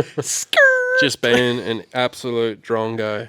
So, and another time we were racing to head out to a party out this way from where we were, so 15 k's away, and we were stupidly racing, and Mick had no second gear in his gearbox, 4L60E problems. Would you know about it? He was the first one. He was like the first one that really got me thinking, maybe these gearboxes aren't that great. Because he was getting He used to eat them like cereal, eh? Oh, dude. Who was it? It was Terry Tenser used to rebuild his boxes, and it was like regularly. All the time. Yeah. Yeah, it wasn't great. It was like every month or every second month he was getting... And it was always Kevlar bands, heavy-duty sprags, all the shit, and he'd still fuck it up every time. So we're racing, and he goes to overtake. Well, the cops were coming the other way, and they've put the lights on because we're doing what we shouldn't do. And he's sort of panicked and put it to the wood, and it's dropped back to first or whatever. And it's I don't know what gear. It might have even been third that he didn't have. One of them, I'm not sure which one it was, but he's basically dropped back and gone to overtake me, panicked, and oncoming traffic, single lane each way. He's had to go onto the other side of the road, through a fence, into a whole heap of trees and stuff. Gets arrested and all that stuff. So that was over near the port, hey? Yeah, I remember that. I wasn't there, but I remember getting the phone call like, oh, hey, can you come maybe pick us up or something? So, yeah, just dumb people doing dumb things. So, yeah. Yeah. Now I'm old, and I'm like, you shouldn't do it. Yeah. I remember, before I get into this, if you guys have got an awesome little P-plater story... You don't even have to have been on P-plates, actually. No. But, you know, they were usually the harmless ones because you were in a car with not much power. But if you've got one, go to the website, torqhub.com.au, red button on the right-hand side where you can send us a voice message. We want to hear some ripper little P-plater fuck-up stories. I'm sure there's plenty out there. Yep. I've just told mine. Some of mine. Anyway. Yeah, I was going to say, there's plenty more, I'm sure. So I had a VR Commodore as well. It was a 6-banger though. But I did all the just Commodores mods. You know, like I did the cold air intake and the extractors, and I put that little resistor in line on the intake air temp sensor, which gave you like an extra couple of horsepower or whatever. Bored out the throttle body. Like it had all the stupid shit. Bolt-ons. Yeah, full bolt-on. It was full bolt-on. And I went out, there's, near the harbour, there was like a gravel boat ramp, you know the one I'm talking about? Yeah. And it had that sort of right-hand turn. It was all just gravel the whole way around there. And I used to go out there and, because it's fairly open-ish, it's probably, I don't know, 25 metres wide, but there's a fence on your right and there's water on your left. And you just go out there and you just do like broggies in the gravel, you know, like doing snakies. And I just like whip it wider all the way around the corner, get to the end, loop a 180, snaky all the way back to the start. And then I just get back on the bitumen and cruise off like nothing had ever happened. And it was always good fun. I used to do it heaps.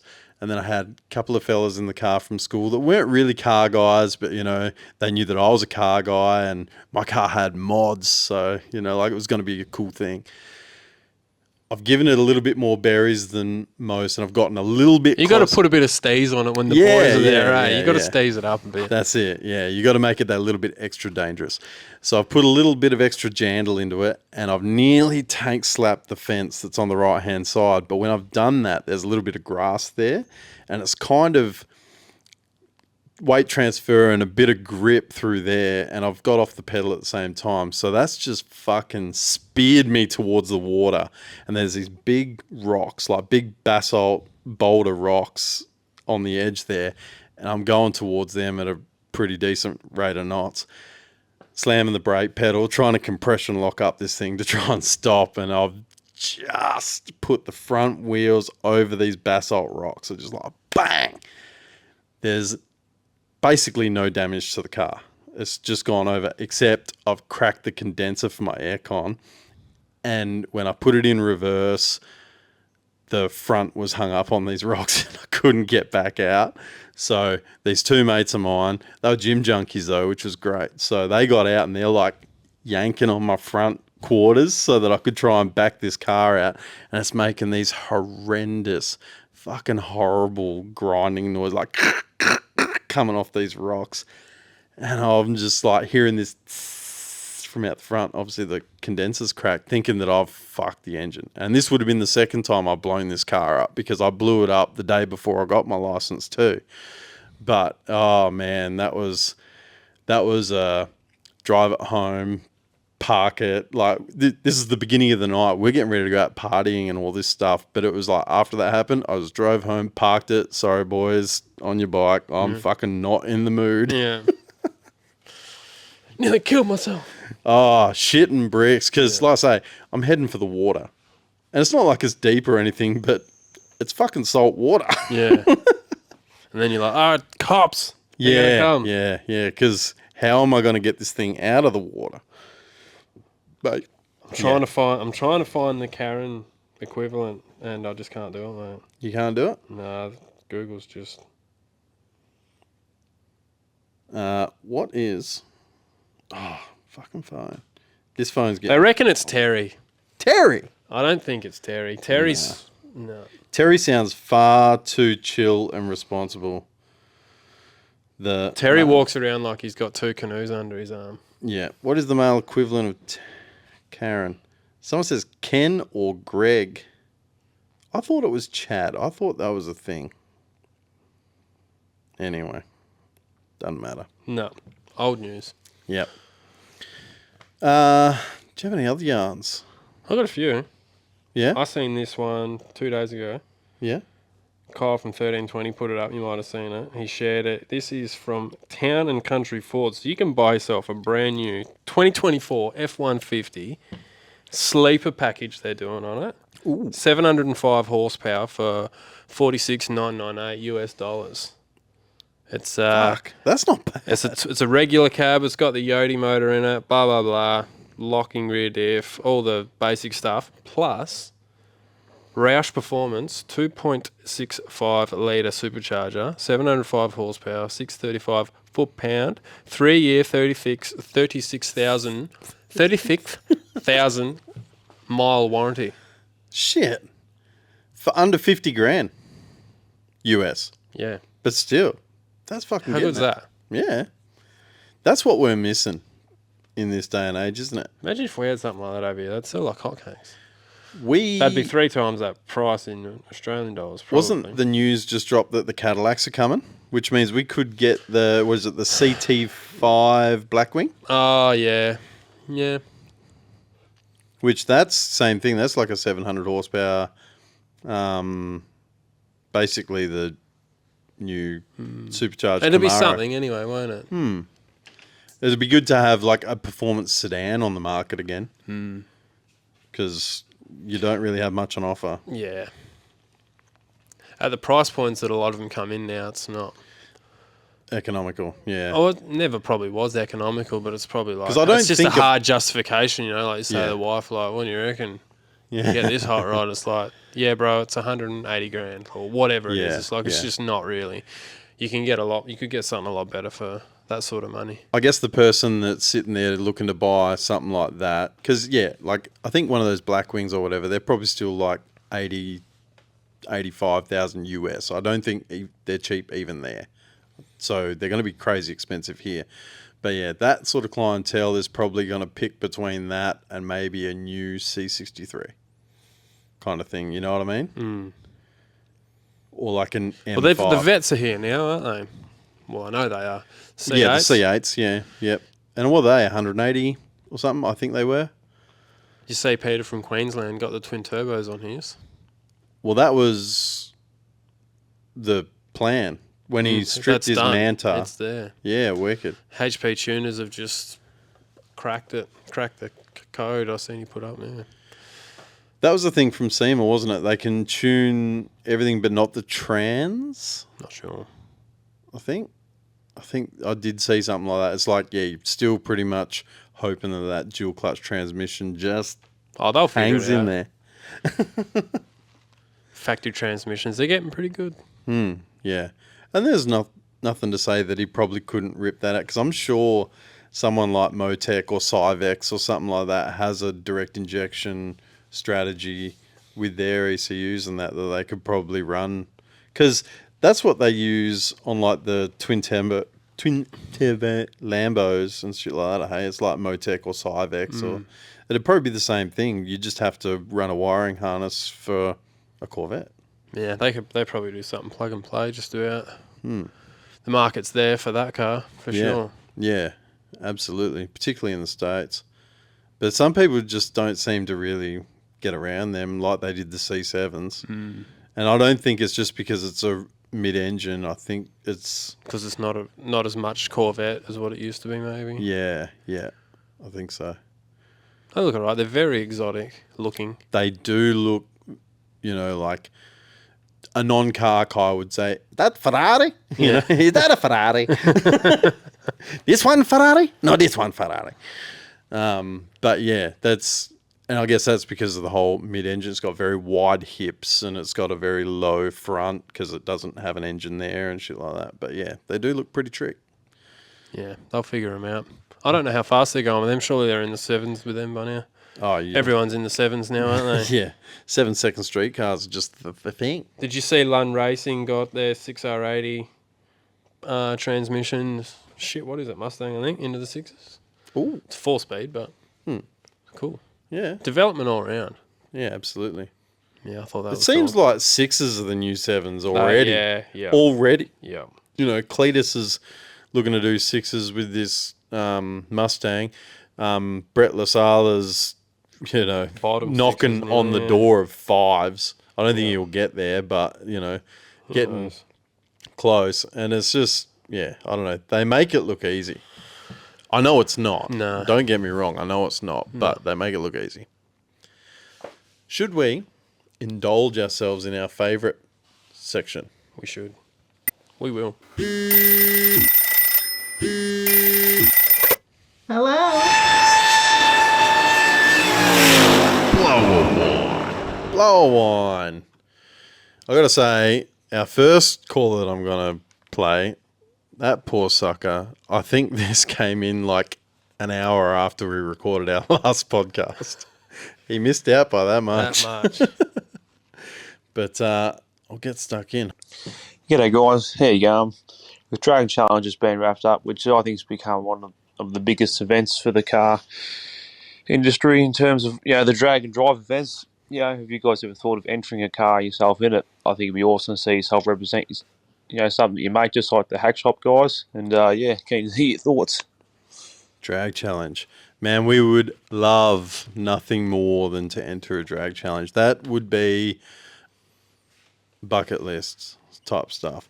Drag week in the States would be another one. I think I've said it before, but like having a naughty dream of just flying over with a couple of people, 20 grand budget, buy a cheap car, get a couple of performance parts, just like a cam and a nitrous kit or whatever, and then do drag week. That turns me on. But drag challenge in Australia, shout out to Street Machine and Scotty and the whole team that run that, because it's turned into something pretty awesome. Yeah, it's gaining a lot of popularity over here. Yep. The whole ass guys, they've just brought their one that they're doing. What is it? The pub? Oh yeah, the whole the hard ass 1000. Yeah, that's the whole ass garage dudes. Yeah, and they got that sweet little bread van looking thing that they're going to take along. I haven't looked too deeply into the details of that one yet. I think it's in March next year. But yeah, no doubt there will be regional pubs involved. No doubt. But I think we covered most of our favourite parts of what we saw of Drag Challenge in the last podcast. But yeah, there's no doubt that we'd love to do it. We just need cars and funds and all that sort of stuff. You're not going to... Look, we're not thinking that we're going to rock up and win, obviously, but you need to have a car that's going to be competitive and reliable. When I say competitive, I mean it's got to be able to race and do the miles. So eventually, my Ute is probably a prime candidate for something like that. But I've already got plenty of irons in the fire at the minute. But we've the next vehicle that should be coming in is that's what it's going to be for. Drag and drive, yeah. Yeah. Not ours, No. someone else's. Yeah. We get to live our lives through other people's wallets. Watch them have all the fun. For now. Yeah. But what sort of car? Obviously, yeah. For my, if let's talk in dreamland here, but if my ute was going to go, it'd be twin turbo, Holden V8, Power Glide, Borgie or 9-inch, whatever. But it's a live axle rear end. Being that it's a ute means that we can put tools and tires and swags and stuff in the back, which is nice and easy. You only need the two of us. Yeah, it seems like a perfect thing as long as you got the reliable car to do it. What other car though do you think would suit that kind of thing? If I said to you, I am insert speed shop here looking to sponsor you to build a drag challenge vehicle, what are you building? Probably something oldish and Japanese and kind of small. Not too small, but like, you know, like K70 size or something like that. Something that it's not going to be heavy, so you don't need to have 1,000,000 horsepower and got a good size engine bay. And I think that's what I'd like to do. Something that's not like second generation Commodore full size, you know, something that's slightly smaller. Shout out Nugget Garage. See that panel something van? like that, yeah. I haven't got through all of that yet, but yeah.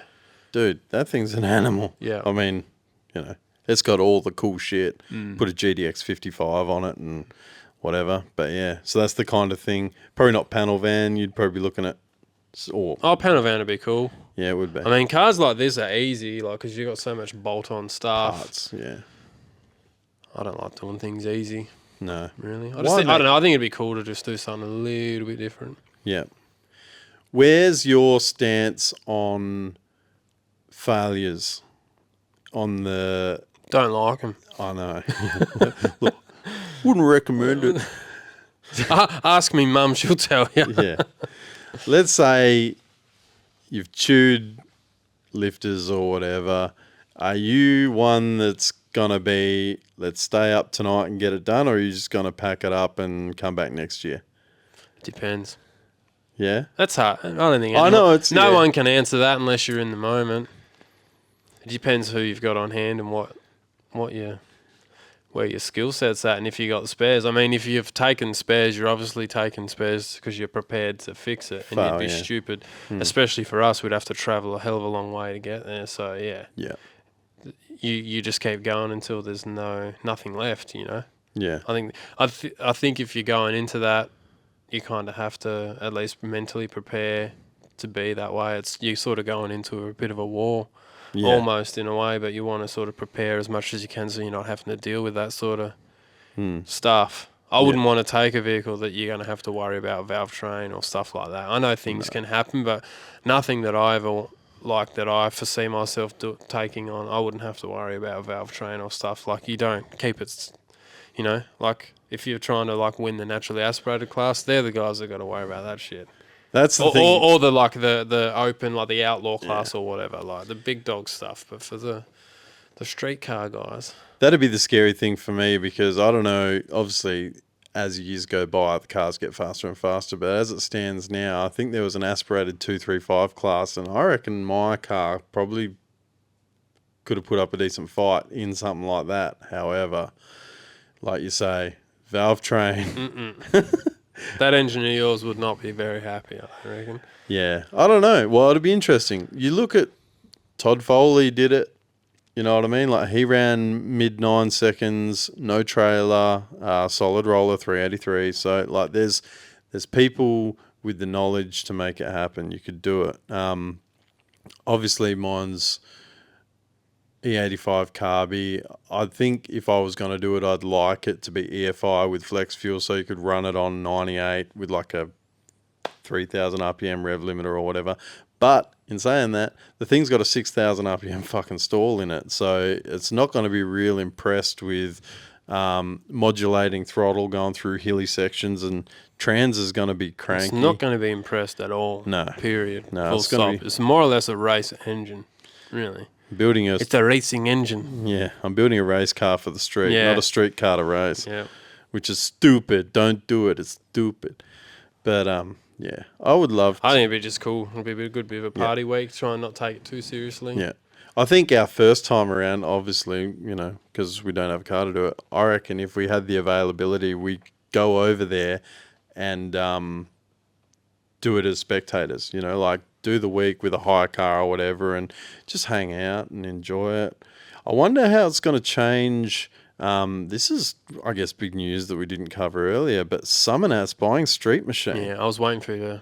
I sort of remembered as you started that conversation. Yeah. 2 powerhouses going at it. That unlocks a world of possibilities, really, doesn't it?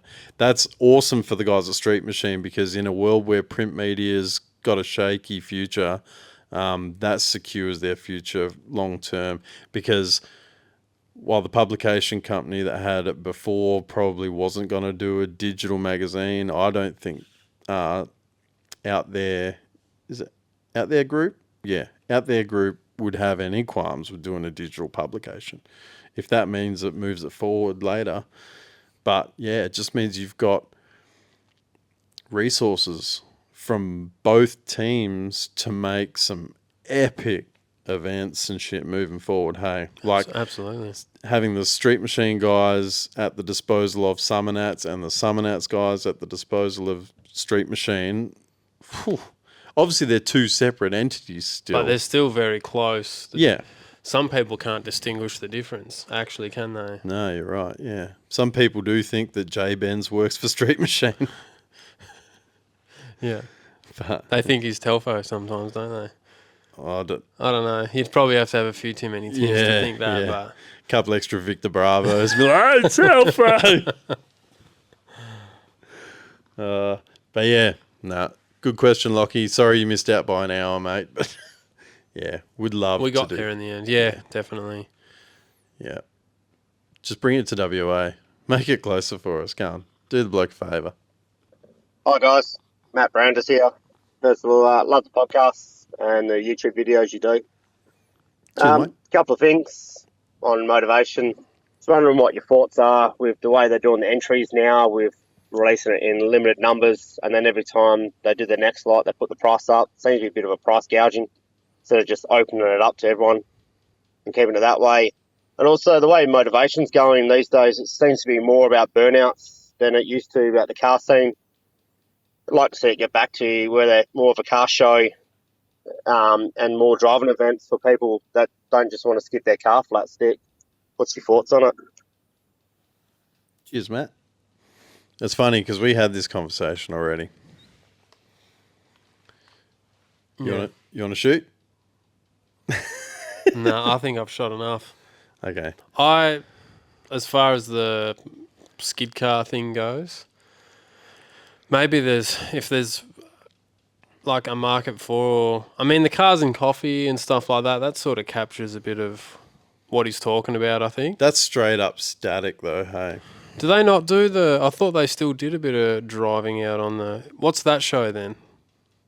I thought they did. They had one where you could do a bit of racing and stuff. Like Motorcana stuff. Well, no, like on the strip. I thought they did a little bit. Oh, yeah. So Cars and Coffee, their end of year one, I think, is when they do like a private track hire, and you got a couple hours of, running in the heat of the day in summer with shitty track prep or whatever. So it's not... But yeah, it is quarter mile passes and, all that sort of stuff, which is a good thing. I've done one of those events with my ute before. Good time. And the Custom Cars and Coffee here, they do have a really good captive audience of people who bring quality cars as well, which is cool.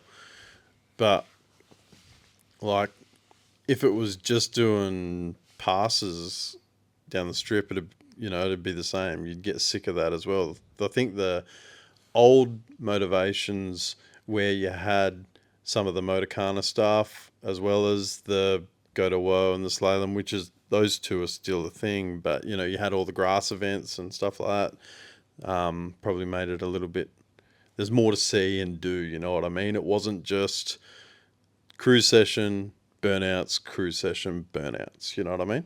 Yeah. It makes you wonder what that's what everyone wants though, really, isn't it? Yeah. Like, The entrance. I guess I think what he's saying is he probably wants motivation just without all the, like, just, you know, purely dedicated sort of skid cars there that are just only skidding until the wheels are off. You know, kind of want something with a little bit nicer cars that you're still doing your skids and you're still doing your racing and whatever through the snake pit, but you're not like blowing sets with old mate directly right behind you kind of deal. That's probably what him and what we've all sort of been getting at, kind of, in a way, I guess. Yeah. You sort of want the old motivation. Yeah. Which is just probably not going to happen. Yeah, I don't think you'll ever get right back to that old motivation just because of, you know, there'll be regulations and insurances and things like that you just can't bring back the old feel of what it used to be. Some of the driving events and that you'd probably be able to bring back, but at the same time, they had all the grass events and stuff at the Red Centre Nats, but I don't think that many people partake in it. I'm not interested in looking at that, man, honestly. I couldn't care about a car cutting up on the grass. Yeah, but it's not even that. It's like a lot of the people with the nice cars probably don't want to cover their car in dirt and shit. Mm-hmm. The Grand Champions have to. You know, in that instance, they have to do all the events. But, yeah. And as far as the pricing structure goes, I'm going to play devil's advocate here, but as a business decision, they've got to have a minimum income to make the event viable straight off the bat. They've got, because obviously temp fencing, bar staff, all that sort of stuff, all that shit gets paid for well in advance of the event. Whether people rock up or not. Exactly. So they've got to, one, build the hype train, and two, pay the bills. So you build the hype train by having limited numbers, and then you have your tiered entry cost so that you can then cover that minimum cost just to open the doors.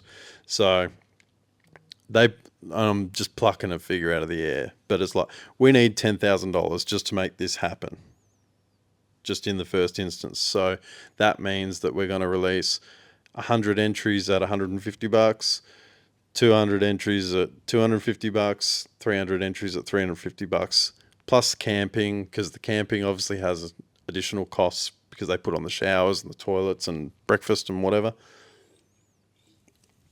But yeah, that's where that comes in. I think it's, from a promoter's standpoint, I think it's probably smart, because if you are quick, if you are organised, you get your entry cheap. It is pretty cheap. Yeah. I can say now that I'm entered. I'm into entry number 275, and I got in on the third round. So I paid, you know, there was no discount for me, put it that way. But it is what it is. I don't know anyone that got in on the first round. First one sold out. Yeah. It just was like there and then it was gone. So. And I had every intention of getting in on the second one, but that sold out within an hour. The third round, I was there, ready, waiting, you know, refreshing my screen 10 minutes beforehand. It's never been like that. No, but it's never been like that, Jeff. The thing is... And we went back when it was double the size of what it is now. Yeah. But what are the different patronage restrictions now? Like, maybe the Speedway side have just flat out said, no, you're not using it. You're not coming up here. No cars are coming here. And that's where you were camped when you entered, was around the back of the Speedway there. It's the same facility. Like. I understand.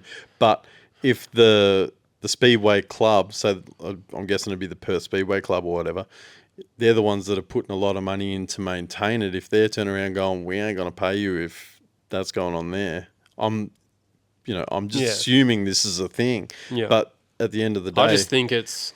But also, the Weezer did a number on, you know, now there's capacity limits for this and that, and their emergency evacuation plan probably has a thing where there's only a certain amount of cars that can be there. There's so much legislation and covering your ass and insurance that comes into it. I understand that, yeah, there was a time where you'd have 1,000 cars there and people and wet t-shirt comps, and they were the golden years. You know, it was all the cool shit. People having parties left, right, and center, utes full of people. Like, it was awesome. But unfortunately, yeah. But that, circling back to the price gouging comment, I don't disagree necessarily that you can see how it would look that way. yeah. I mean, you know, I'm a bit salty from not getting a half price entry, but it is what it is. You know, if you want to, you got to pay to play, essentially. Yeah. If you want to be in there, if you want to get the cheap entry, then be ready. And once again, it builds the hype train, because even if they only had, they're not going to say how many entries they've got, or they did, I don't know, but it's like, there's only 100 early bird entries. If you miss out, you're going to be like, fuck, well, I don't want to miss out on the next one. And if you miss out on that, it's like, oh shit, well, what if it's like Summer Nats and it's totally sold out and you get turned away at the gate? I don't want to miss out on that. So all of a sudden, you're getting all of your revenue, your establishment revenue coming in early, so that you can pay the invoices that get the event to start. And then the people that walk through the gate is the cream. That's what makes it profitable. That's what means you can then pump more money into it next year to make it bigger, better, badder, you know. Summer Nats this year will be really interesting to see what it is, because it was the most successful as far as numbers through the gate ever. So they'd be reinvesting. And out their group, it's not like they just do Summer Nats. These dudes run like major AFL events, Big Bash League, NRL Grand Final. You know, like, these are the kind of events that they build a hype train for. So they're no dummies. They know what they're doing. Yeah, definitely. Anyway. But so yeah, thanks for ringing up, man. Like I say, I don't necessarily disagree. I think it would be nice if they could have a fairly standard entry price, but I understand that there are very valid reasons why they did it the way they did, and it's worked. Yeah, like, I guess you go, what would you prefer to them to do it, like, cheaper or a different way, but then not be here in 3 years? Exactly. Yeah. So yeah, they're keeping it. They're keeping an illusion of it being exclusive. So you want to be one of the exclusive few, then hurry up and get your entry in, Kurt. You dog. Yeah. What's up, Jeff? What's up, Kurt? Hey, it's your boy Brad here. I'm just swinging in to pick your brain, mate. I mean, I've got a decent-sized block here, side access, but the shed situation, pretty dismal. Now, you guys spend a lot of time in your own sheds. You spend a lot of time in each other's sheds, and you spend a lot of time in just sheds around the joint. Now, what kind of hints and tips would you give to a bloke building a shed? I'm going to be doing it.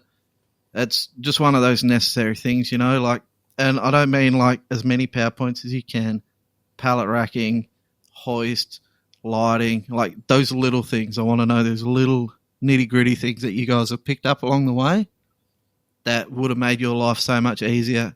You know, like, just interested to hear what you got, mate.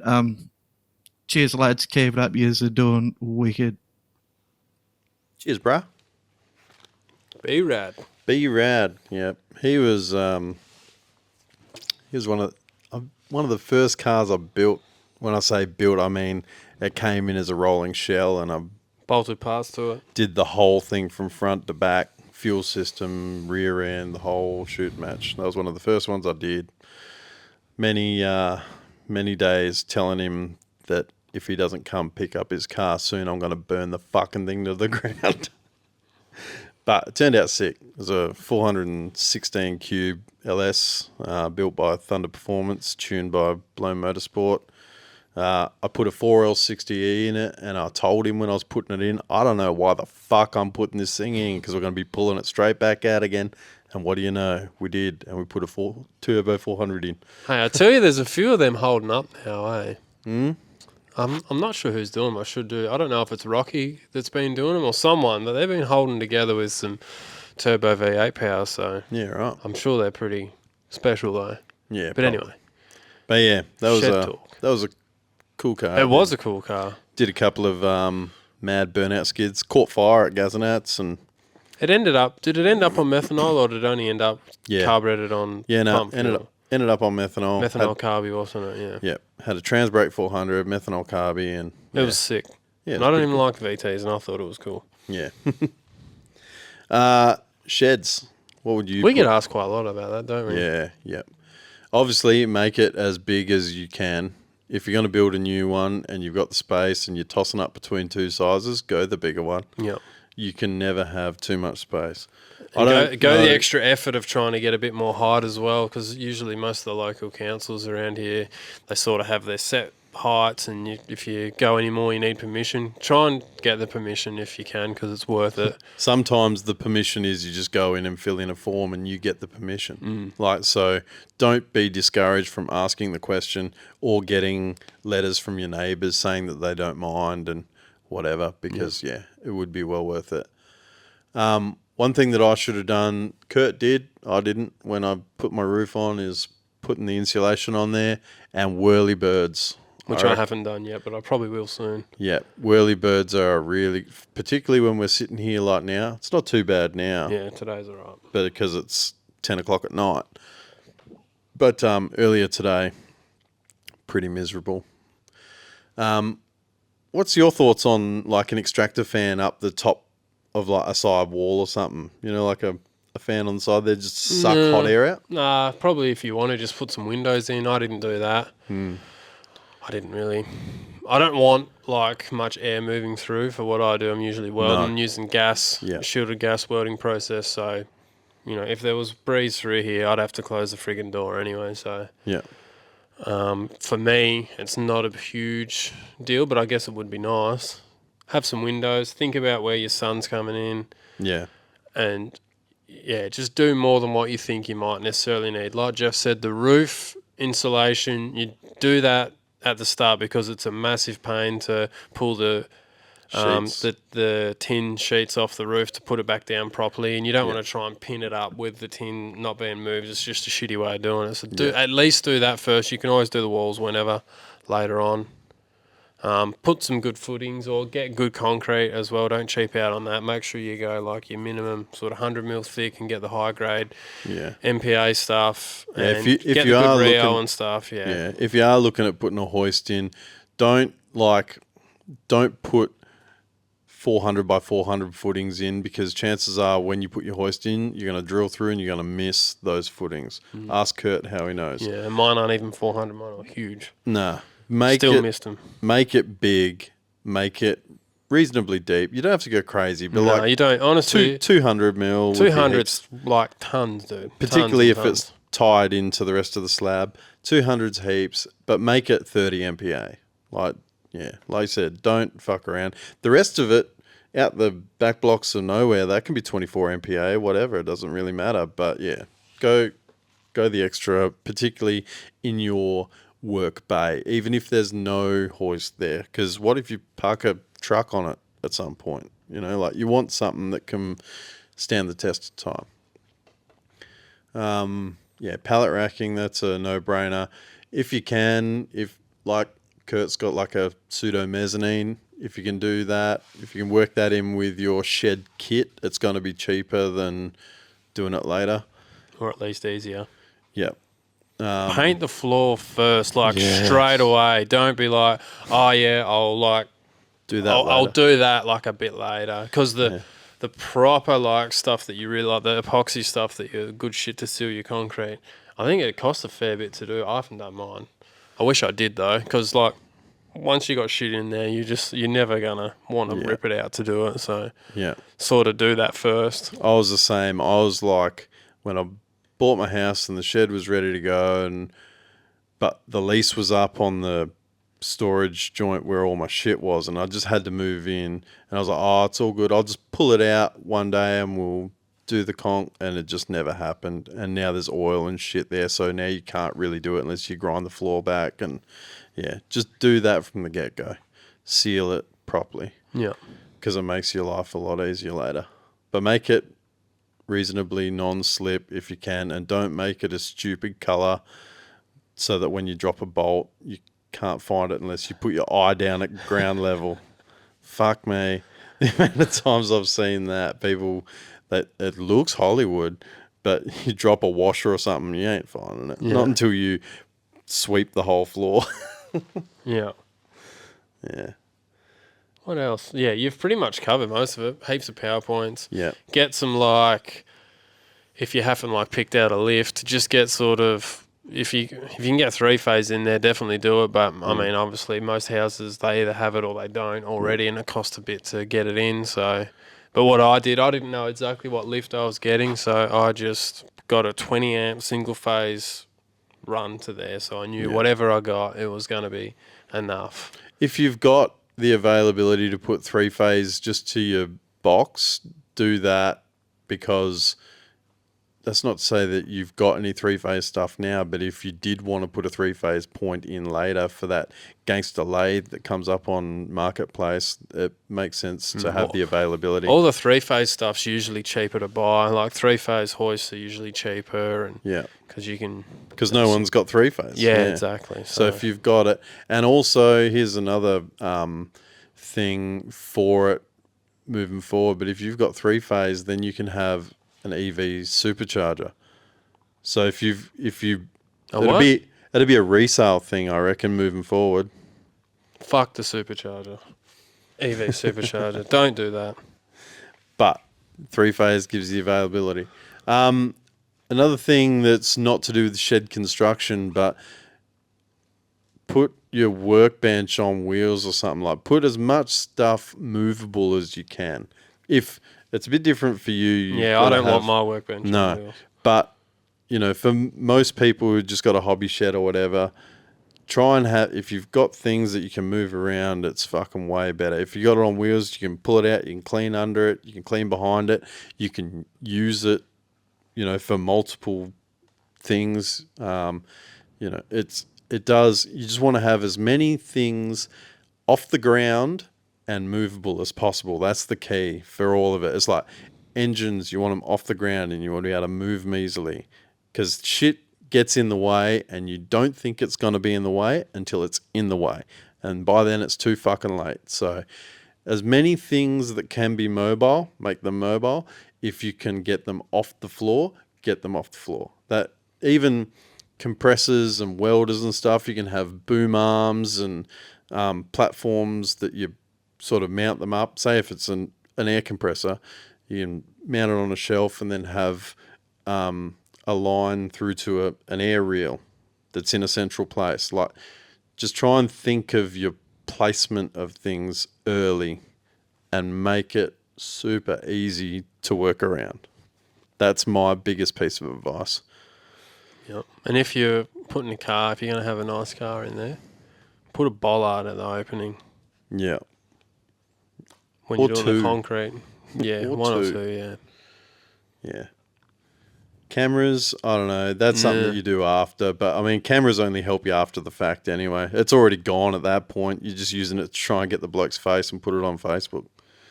For them to slap his wrist when they catch him anyway. Exactly. But, yeah. If any of you guys have built a shed and you've got a ripper tip that we didn't cover, please let us know, because B-Rad needs your advice. And Lord knows he ain't doing it straight away, so you've got time. Go and check out Lamb's shed, Brad. His is awesome. And it's just around the corner. 5 doors down the road from you, yeah. That is an awesome shed, though. He's got that set up nice. And it's not a big shed either. Like, it's a big shed, but not big.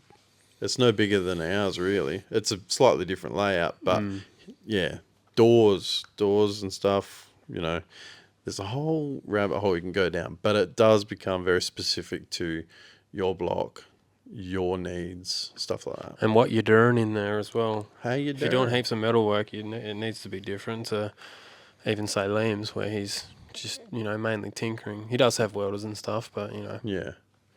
Yeah. But yeah, it is different, yeah. We got one more, mate. Let's get after it. Yeah, g'day fellas. Matty J here. Love the videos, love the podcast. Chuck that on while I'm driving and listen to it throughout the day, and yeah, that's great.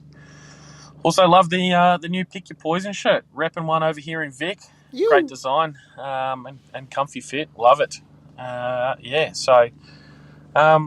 Fellow plastic 5-litre owner here myself. Got a 383 stroker, similar setup to yours, Jeff, to go in your VH. So can't wait to see more of that and hear that thing make some noise. That'll be good.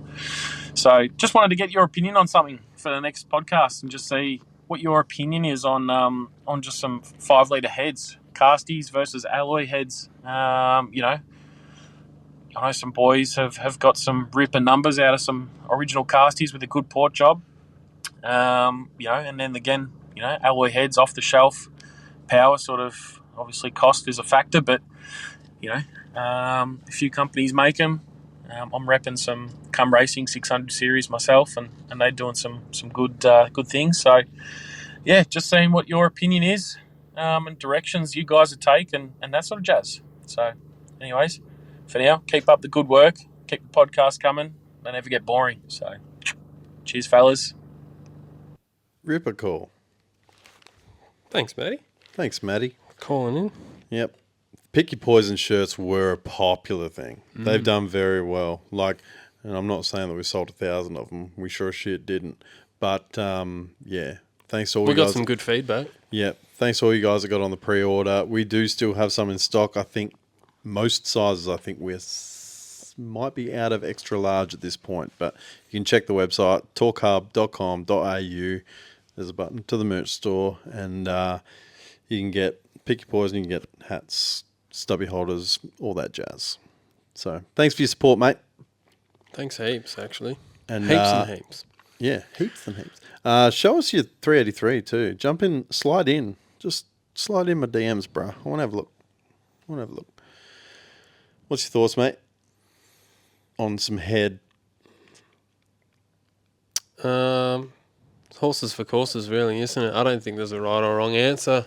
Well, I think we've already sort of said 10,000 RPM, 897 at 312 cubes with a stock casting. So the possibilities are there, but you do save a fair bit of weight off the nose by going alloy. And for mere mortals that don't have 12 seasons of development under our belt, you would be leapfrogging a whole bunch of progression just by going a decent alloy. And when we say decent, we mean someone that's actually in the game, not someone that's modified an existing casting and come up with their own. Go with something that's Torq Power, Yellow Terra Dash 9s, Higgins, the Come Racing heads are a good thing. I've got Come Racing heads on mine as well. I'm still undecided if I'm going to change them. I think at this point, because of how my wallet's aching, they're probably going to stay. But, yeah, there's other... I think your best bet, if I was in your shoe, or say if I was building a motor and I've just got the bottom end, so my bottom end's sort of what I wanted, that's the easy, that's the brick and mortar. If you really want to get the best out of what you got, you go and see someone like Proport or Brendan Bain or Bullet or whoever. There's tons of them. Tony Knight, bloody. There's heaps of different guys, and you that's the other one I was trying to think of. Murray. And sort of get like an induction package more or less designed. You sort of go in there and you just say, this is how much kind of I've got to spend, and they will pick what's going to be best for you, because that's right. Guys, all those guys, none of them like grinding on cast iron cylinder heads. Like, it's a fucking shit job and it's hard work, and you might be able to get something off the shelf that needs more or less nothing that'll get you like in your budget, you know what I mean? So we're thankful in this era that you got people like Proport CNC who you can send a set of, even if you went to Tony Knight or Pete Murray or whatever, chances are they've got a program where they could send the cast heads to a CNC machinist. They run that and then they hand finish them. So it's not always the whole hard slog anymore. They'd have a baseline where they get them where they want, and then they fine tune them on the flow bench, with, throwing chips.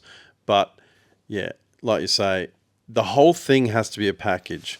It's not just what are the most gangster heads I can buy, because those heads aren't going to match that intake, and that's not going to match this cam at these valve events with that much lift. You've got to have it. The whole thing's a recipe, from the throttle body or the carburetor right the way down to the valve and through the chamber. It's all got to tie together. If you're trying to get the most out of it. Yeah, yeah. But I mean, either way, like when you're building, say if you're building a high horsepower 383 or something, that's what you're looking at. Yeah. These are the things that you're not gonna buy a set of gangster heads and you're gonna have, say, 2.3 inches of cross sectional diameter, and then stagnant air. It's got no air speed because you didn't have enough quench in your pistons and your chamber and whatever. It's all got to work together. The whole combo has to work together. So echoing what you said, I think the main thing is don't be scared to sort of set out what you want to spend or your budget, or if you don't have a budget, have your whatever your goal is or what your your budget is, and don't be scared to just.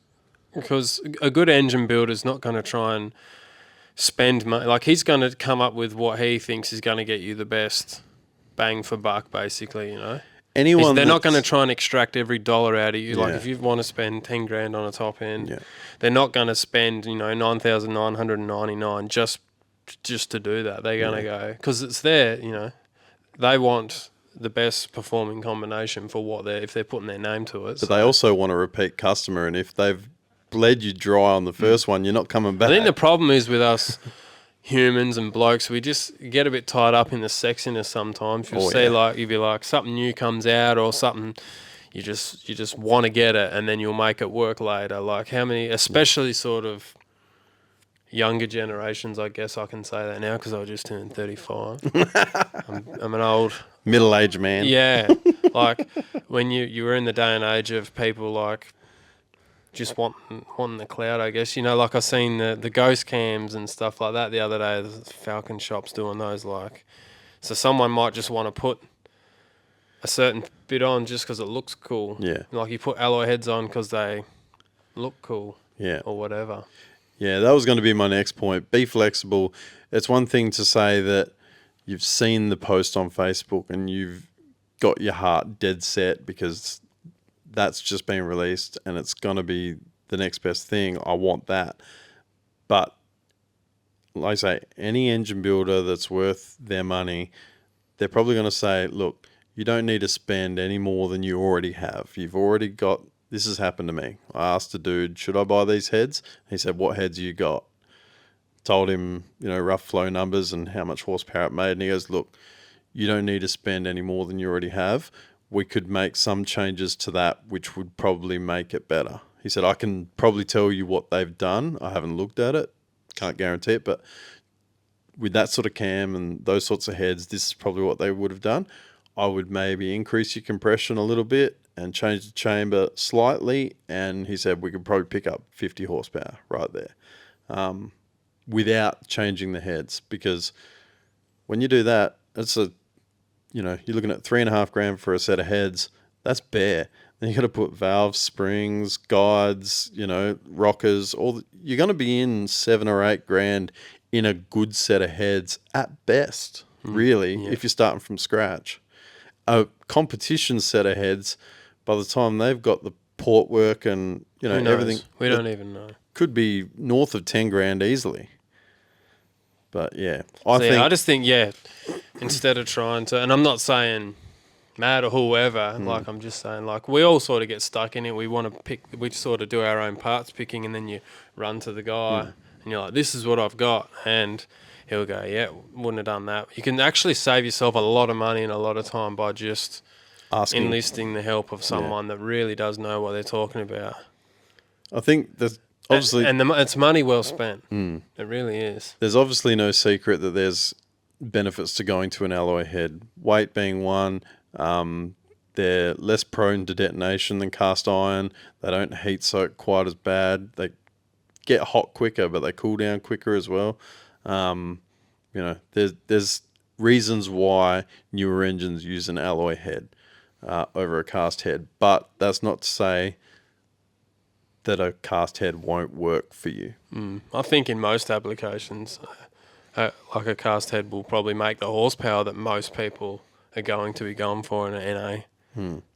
Well, it doesn't matter if it's NA or turbo. The heads are the same regardless. So yeah, nine times out of 10, you're probably not going to need to, but that doesn't mean that it's not worth it for you to drop the weight off the nose or whatever. I've got a set of alloys for mine, and I probably don't need them, but I've got a set of Dash 9s anyway because I've seen them and I grabbed them. So.